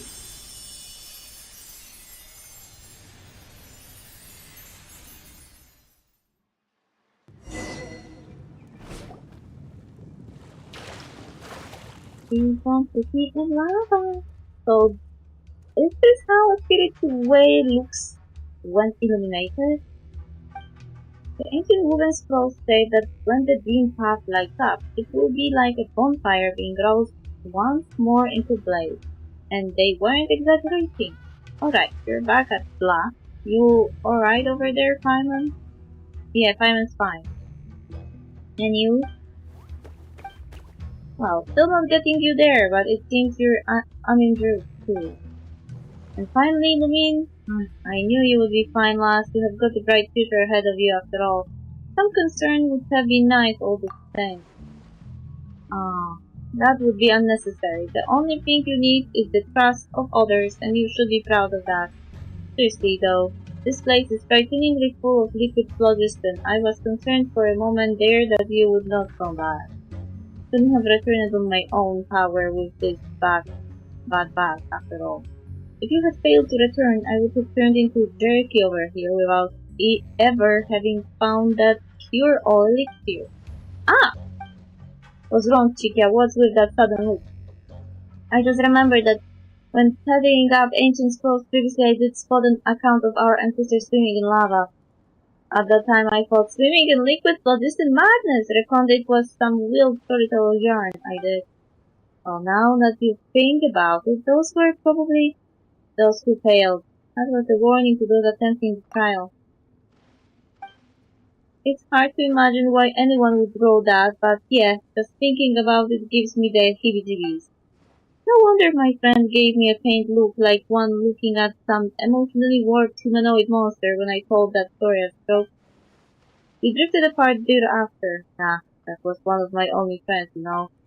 Anyway, never mind. Let's head back to the tribe and talk there instead. This whole friend business should start looking up once the state of the stolen flames gift returns with us in glory. And what's that gift supposed to be? The power of hypnosis? No, Madmora and dreams of success are effective. It's deeply substitute. Anyway, for the sake of friendship, actually screw that. We're doing this for the gift for ourselves and for what? For selfish reasons anyway, because we deserve it all and more. Let's rock. Still, this is the first time I'm riding the Spirit Way. You will dodge if I end up vomiting, won't you? Alright, don't worry, you all, I'm just kidding.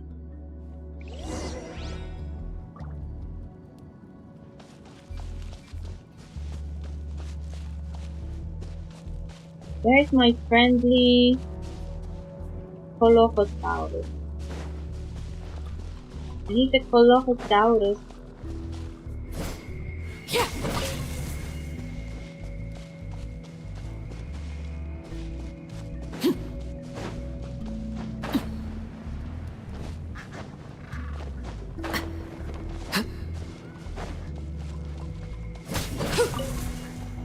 Hello, anyone? Help.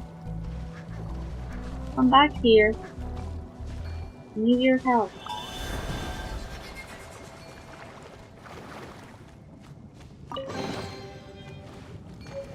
Oh.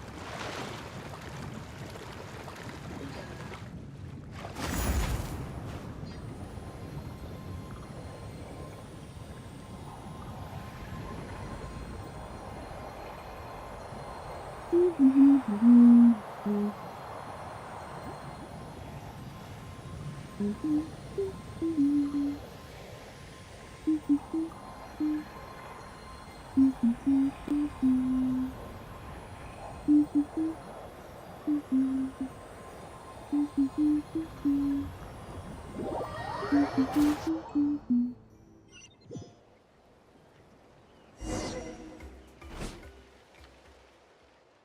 expected, the spirit door below is connected to the one in the ruin, such that the passage may extend into the sky. The woven scrolls record rightly. I'm so proud of myself for believing in them. Yes, and you're awesome for cooperating with me. Huh, what an adorable little fellow you are.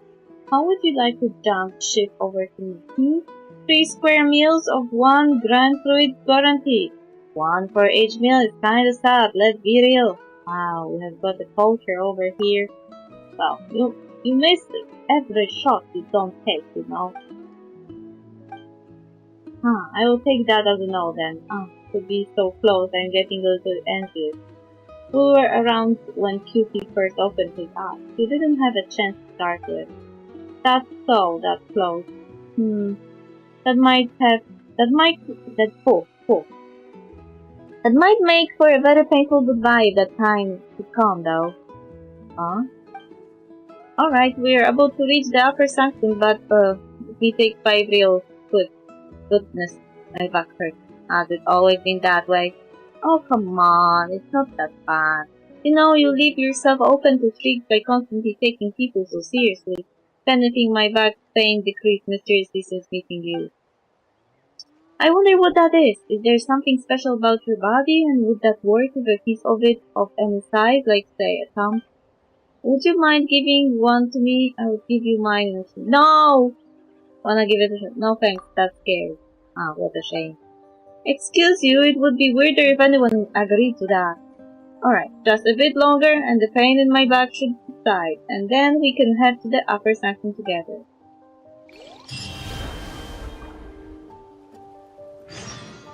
Eternal fun.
So this is the upper sanctum, huh?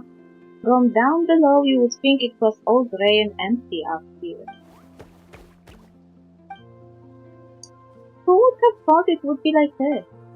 Indeed, it is said that the floating matter here is held together by the power of phlogiston, itself a highly vigorous energy source. It's a strange phenomenon, but that's the best way to understand it for now. This also explains not only why grass and flowers grow above it, but also how it warms cooled earth anew, and ignites a conflagration of souls in darkness. Wait, what?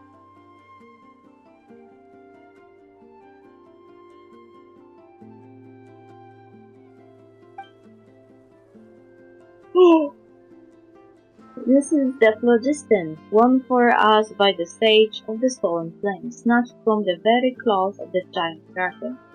And speaking of which, that reminds me, when some people in the tribe lay eyes upon the upper sanctum, they have the nerve to doubt that the mere human could create such floating islands, so the power of phlogiston, thus concluding that the sage of the stolen flame must have been a kind of dragon too. Well, he was! They actually believe that people are free to think what they want. I understand that changing the way other people think about the world can be nigh on impossible, But why if it doesn't drive me off a wall? Just because they couldn't do it themselves, they insist that anyone who could must have been superhuman. I would rather not hang around with people who have such losing mentality. Anyway, what about the treasure and the elixir? Given that's what we have come for, it doesn't look like there's much for us here. You didn't actually think this was going to be that simple, did you? We're being put to the test by the mad sage of the Stolen Flame, after all. The ancient scrolls are right, we must find some mechanism to activate, complete the final trial, and then reach the center of the applicant. But I have no more idea than you as to what this so-called center is supposed to look like. Thinking back, I'm sure the images of the floating islands I've seen before were a bit different from what we are seeing now. But it's possible that as I've aged, even my memory, which I was once so proud of, is becoming unreliable. Anyway, seeing as we have come this far, let's rely on our intuition instead. So, how are we going to activate this mechanism? You should be able to activate them using phlogiston, just like with phlogiston engraving. And that's what's shown in the scrolls anyhow. Apparently the phlogiston chiselites are all over Natlan were based on the mechanism here, making these mechanisms incredible relics in and of themselves. Alas, you have shown great promise so far. Time you went and gave it a try. I feel like the floating island she saw were the islands we visited in Natlan.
An impressive bounty.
So this should be the last mechanism. This one is no different from the others. Chicky, are you sure you haven't fallen for some kind of trick? Of course not. When it comes to deciphering ancient scrolls, I have great confidence. Well, a certain degree of confidence in my abilities. Your confidence is shrinking by the second. Gah, help. Anyway, I'm fairly sure this isn't the last mechanism. If I remember rightly, it should be larger and more complete. Floating island.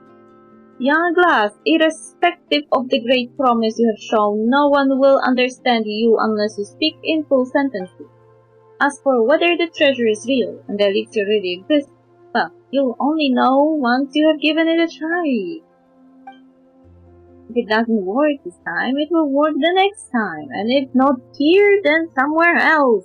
As long as you stay in the game, a miracle is bound to happen sooner or later. Your optimism truly knows no bounds. If we can motivate ourselves to keep trying, that will be a miracle in itself. I will take that as a compliment.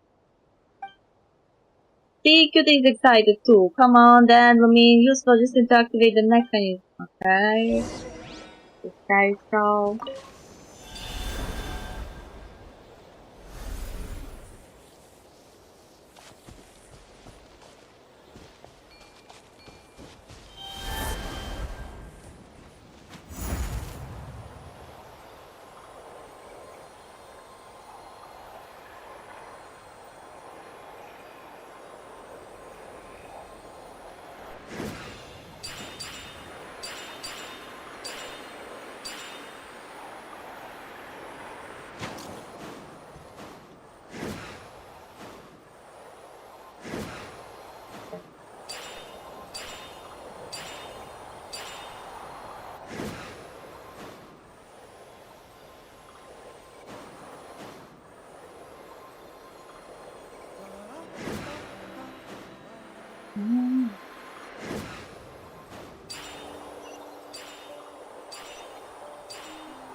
Am I going higher or is this just my back?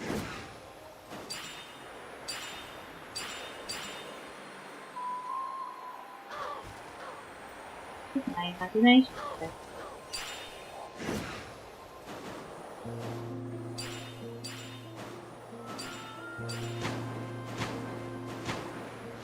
Damn it!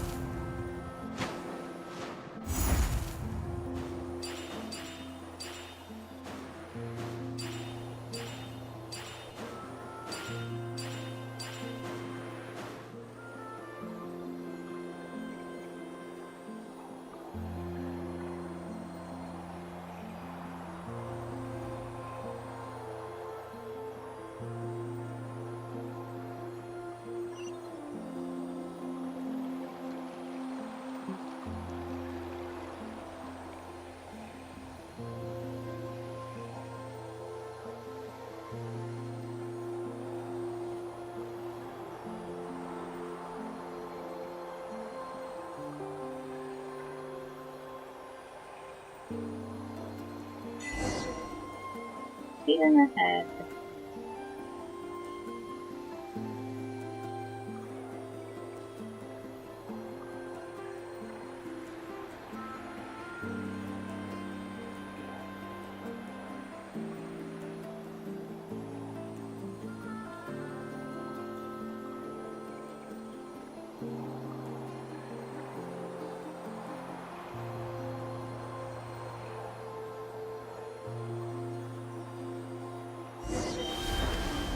Oh, really?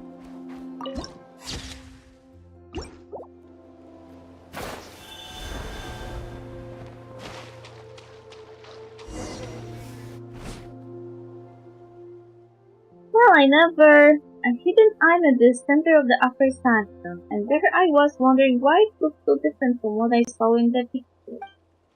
So, my memory is fine after all. I wouldn't be in charge of looking after all those ancient wooden scrolls if it wasn't. But apart from that even larger rock in the middle, there's nothing else here, or could this giant rock itself be the Sage's legendary gift? At this point I'm genuinely stumped. In all the scrolls I've seen, when the heroes pass the trial and reach this place, they should sense the spirit of the Sage of the Stolen Flame. As long as you reach this place by passing the trial, you're supposed to feel as if you're being called somehow. But I have no idea what that means in practice. I was under the impression that I'd be to work that out once I got here. That I could... looks like that was wishful thinking.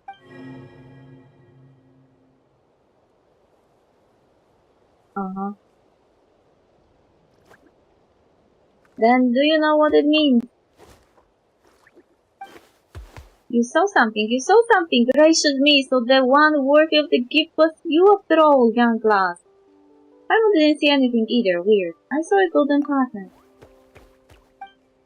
A golden pattern? You mean the same one you saw the first time you met Cutie? Wait, Simon thought you were just seeing things back there.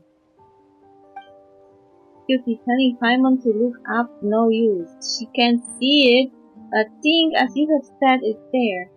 The tone sounds familiar too. Definitely the same person that left that golden pattern before. So maybe the one that left it behind was the state of the storm flame. This exact quest I should have done before Oshana. What? You mean to say that you have previously been given a sign by the state of the storm flame? I said you had a bright future ahead of you last, and what lies before you now, but the future of so radiant. I knew you showed great promise. I wouldn't have taken a shine to you otherwise, so have you figured out how to receive the gift? Yes, I just have to...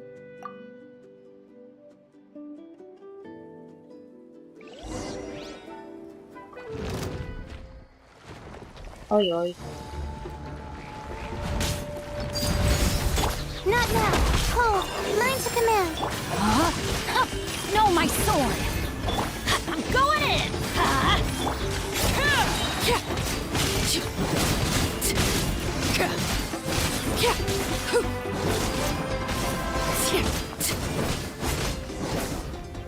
Dead.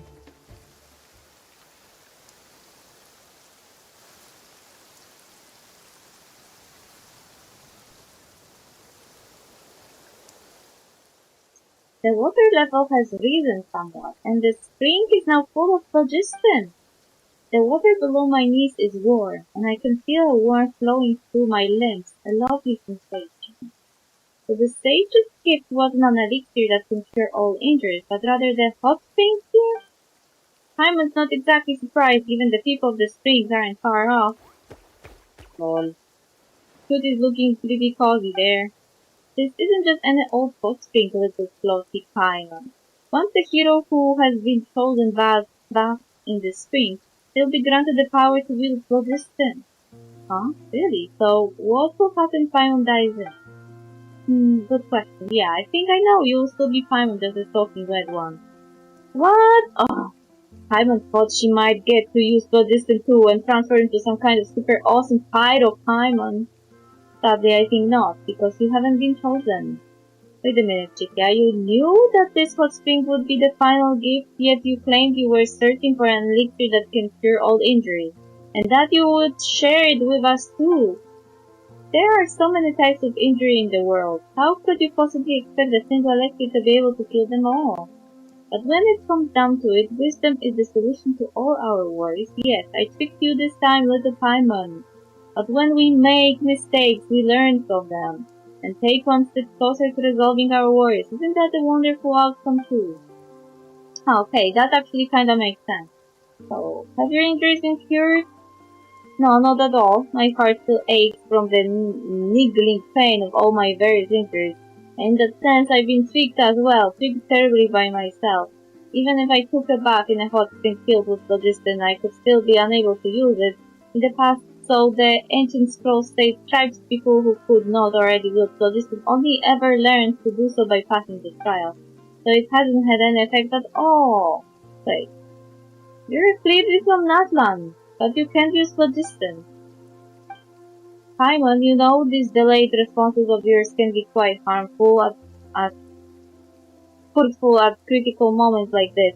Yes, nearly everyone in Natlan can use phlogiston, but nearly is not all.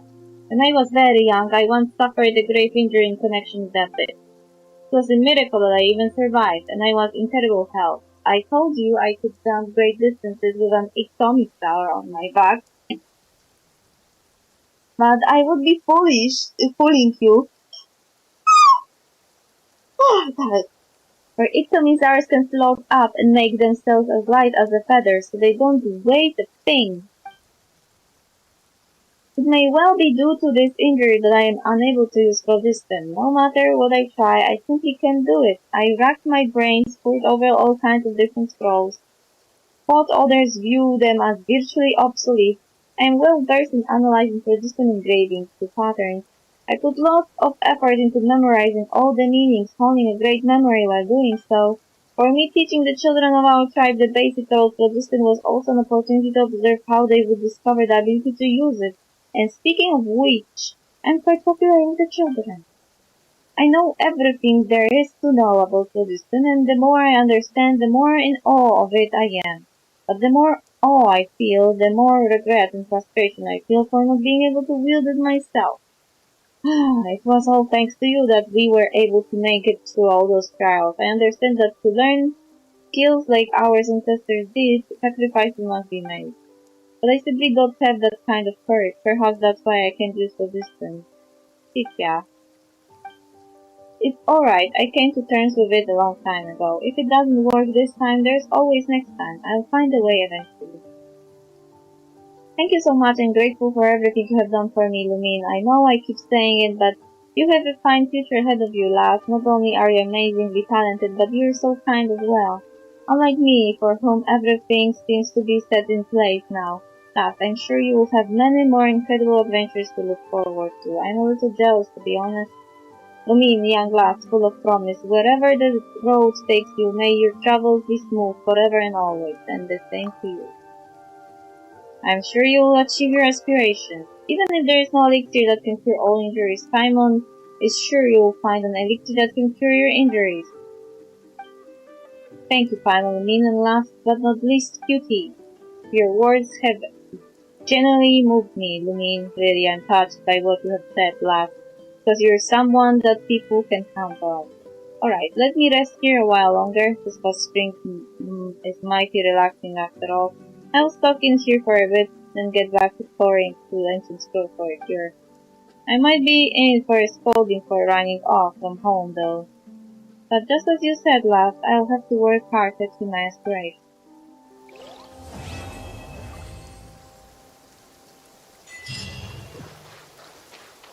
Not all treasure is silver and gold.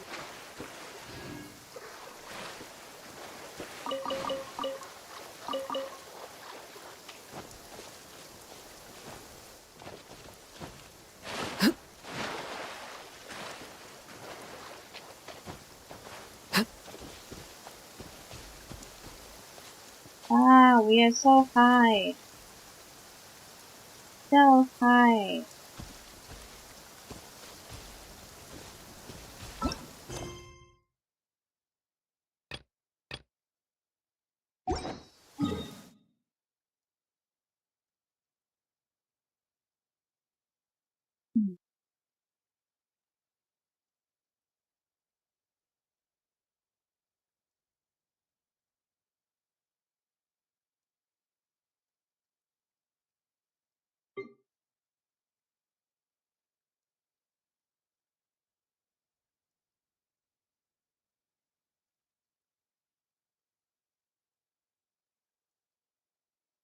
Oh,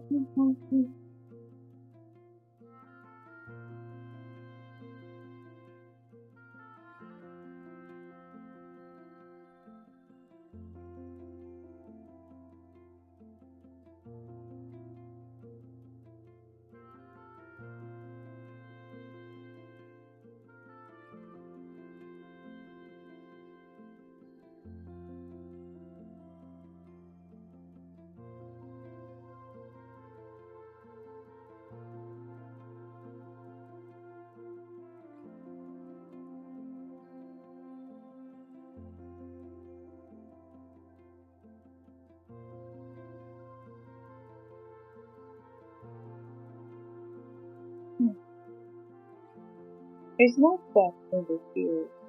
We did.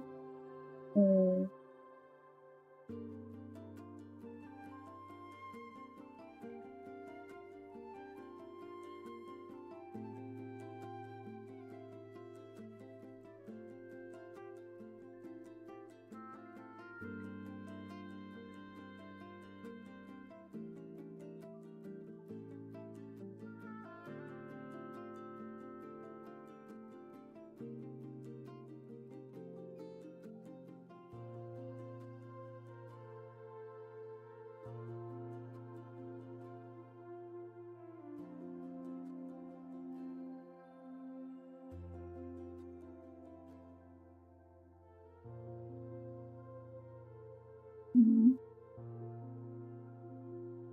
But I almost looking at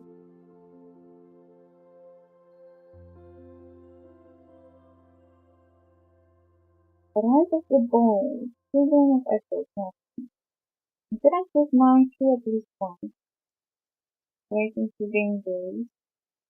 After finishing the world swept peace to the slumbering, in fierce shadows of the mountains, and the world swept eternal shining, fierce trail of green, flaxen skies.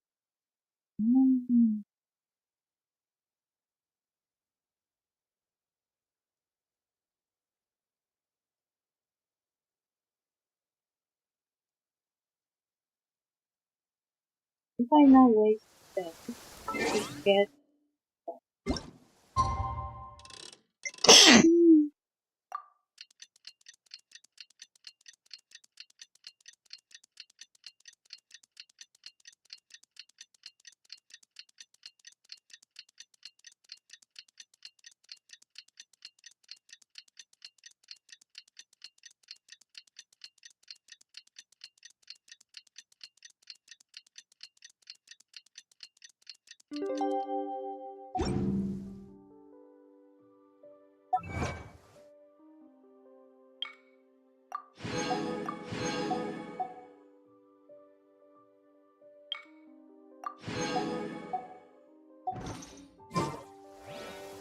nothing, I didn't get any stuff. Who's Monty? Monty.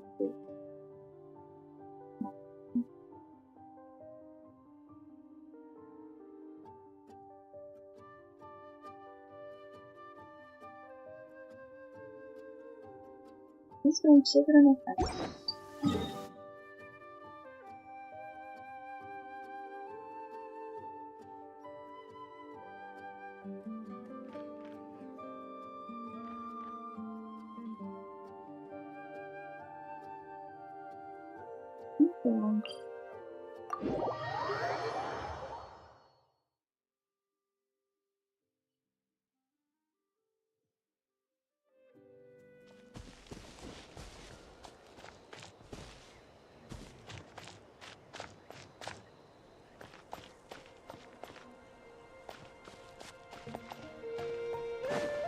Oh, here it is. Between Pledge and For the Town.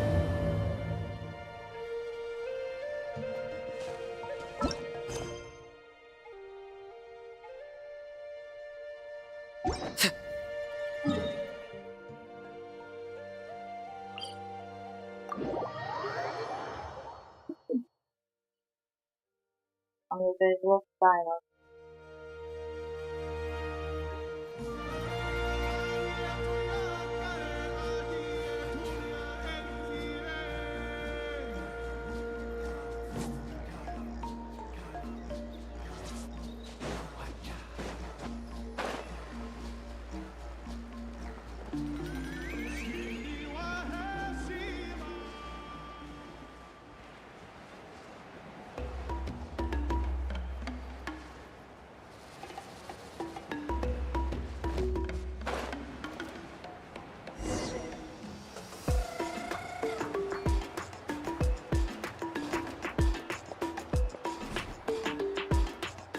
Is there any room to negotiate? Q, look at me. Didn't you hear what Titu said? No one's attempted this feat in almost 500 years. Even if you claim that you have found a possible entrance. Well, so what? You listened well. No human or Saurian companion setting out on this road has ever returned. Not a single one. Forgive my directness, but... Well, there is our relic acquisition guy, and that over there is that the chief of the tribe. Hey, relic guy!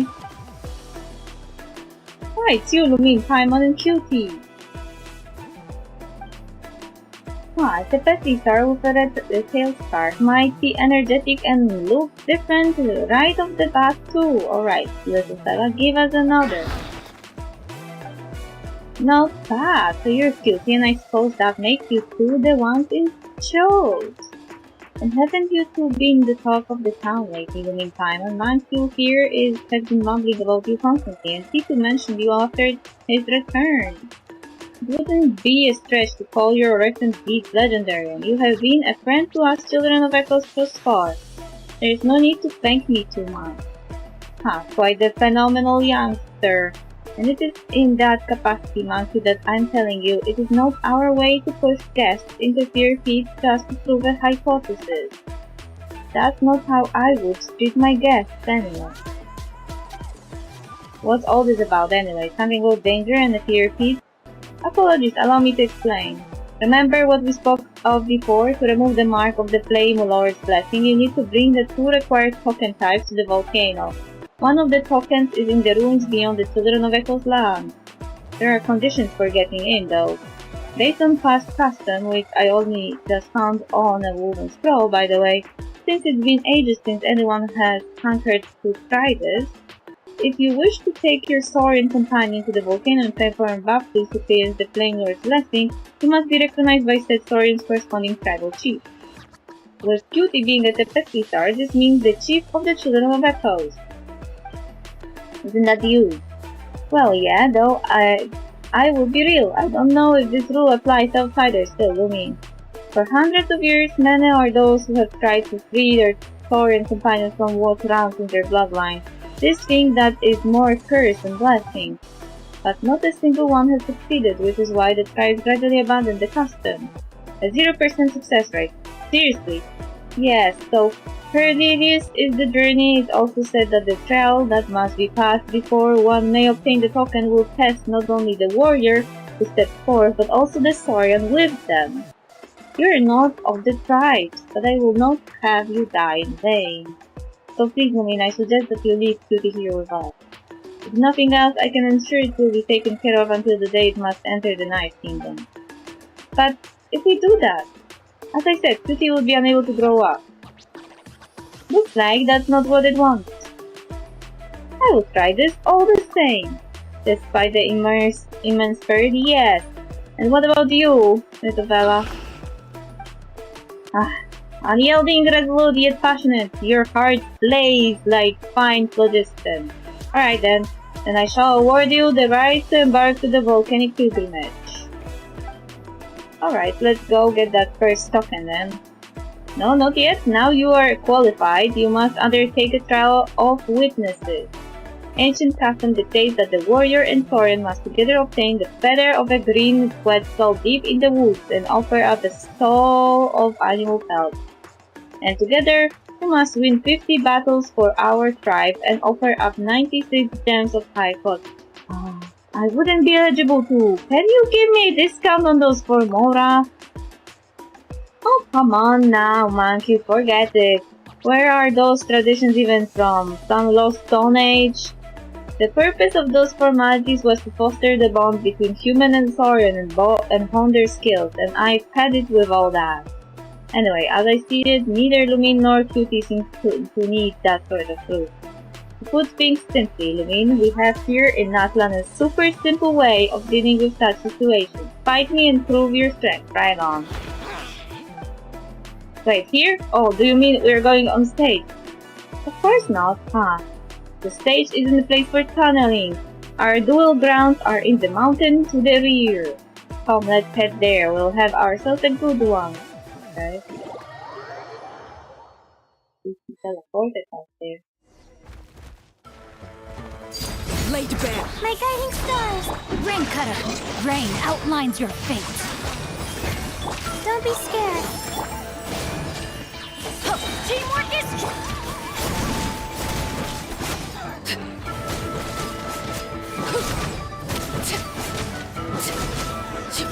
One. That is good. Nice, we won! Great job, us! Oh, I'm not sure even the best warrior in our tribe could take you out. That was a sound defeat indeed. What do you think, huh, buddy? Looks like we need more training. Quite a spectacular battle indeed. Pretty words, monkey, but is that all you have got? Wanna try your hands too? No, thank you very much.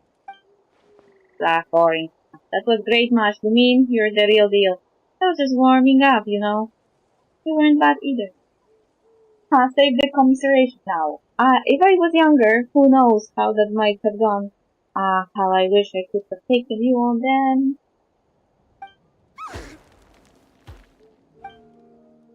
Looks like you really are well taken care of, Cutie. Of course, Cutie's our trusty buddy, you know. I'm very glad to hear that. As promised, this is proof of your accomplishment from the tribal chief. As of, for its official name, well, Monkey, there's your cue. The talisman of Wakaklo... Oh, Jesus Christ. The talisman of Wakshaklakunu Bahkan, the stage of the stolen flame. Yeah, I can never memorize that name, but I do remember that after the Pyro dragons covered in death, and after the first Pyro Archon was revived from the flame, the sage and the Archon each brought back one token from the volcano, and whomsoever obtained both may enter the clinking fire within the volcano and purge all curses and calamities. Still, how long did this sage live anyway, Matthew? I feel like there are tales of him from the tribal era to that of Oskanatlan. And even around the Shadow King. Well, he was the first human to use phlogiston, and who knows what fate came upon such legendary figures. Some say both his body and spirit turned into phlogiston, becoming one with Natlan's winds, plants, and flowers, granting him the power to hear the prayers for help directed at him by all the tribes. Some say that each era boasted its own successor to the sagely title, passing it so even to this day. But, and excuse my bluntness, these are mostly storytell speculation. Watch yourself with those words. You'll make people mad again. Alright, my duties are hereby discharged. Oh wait, tradition does demand one more thing. Which is to grant the brave turning soul and their companion my blessing. Oh, so that's also a ritual you all do, huh? It's just moral support, don't get your hopes up, eh? Right then, you mean, Cutie? Here I am, Chief. May you soar through the mountains like the hardest bird. May the wicked tides break upon you as if you were the hardest of stone. May you fear no hardship, for the world is bound to be full of it. May you never forget each other, for fate must bring an inevitable farewell. May you reach your destination, gain what you desire, and most of all, I hope that you shall safely return. I will. Wait, does Paimon get any blessings? As for you, Ludwig, may you eat and drink well, sleep sumptuously, and see goodly grow. That sounds really good to me. Anyway, Paimon accepts this blessing, but only just, okay? Fine by me. In that case, the right of witnesses is ended, but before you go, let me stress this again, be careful. You know, Pakal, see ya, and see you too, Usu. Good luck, see you all soon.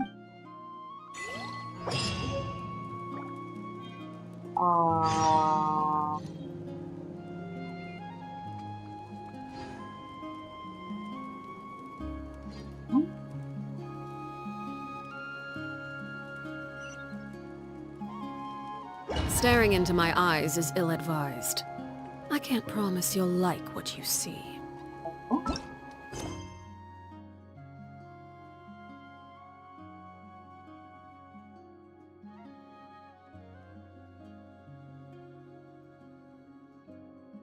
Why is recollection activated?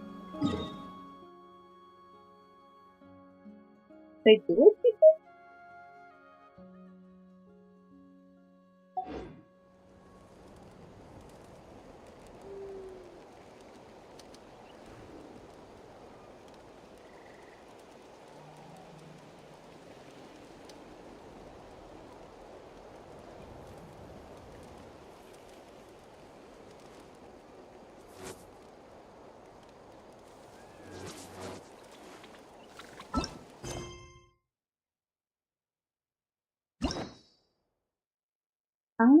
Yes, I did that.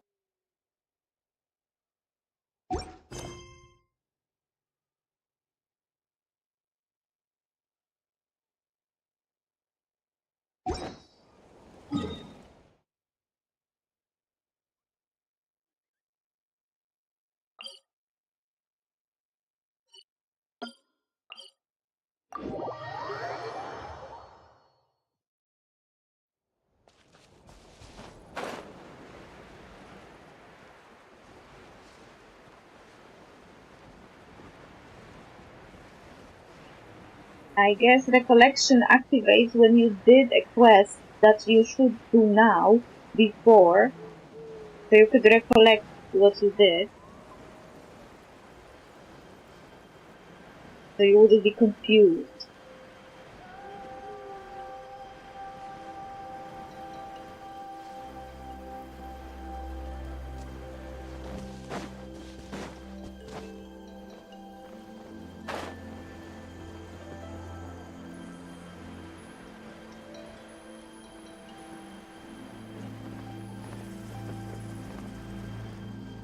Where is that? I don't know how long it is. But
I don't know.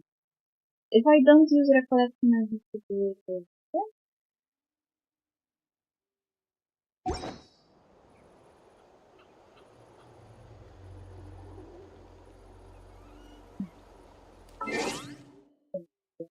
because I got confused. Okay.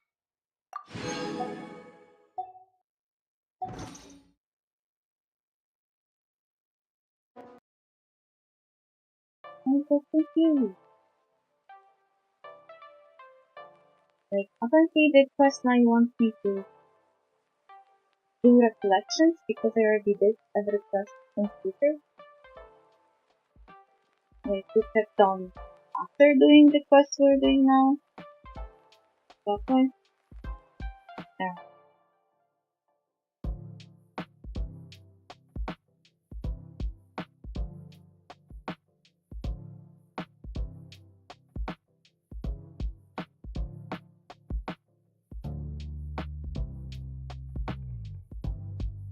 Bum, bum.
Bye bye.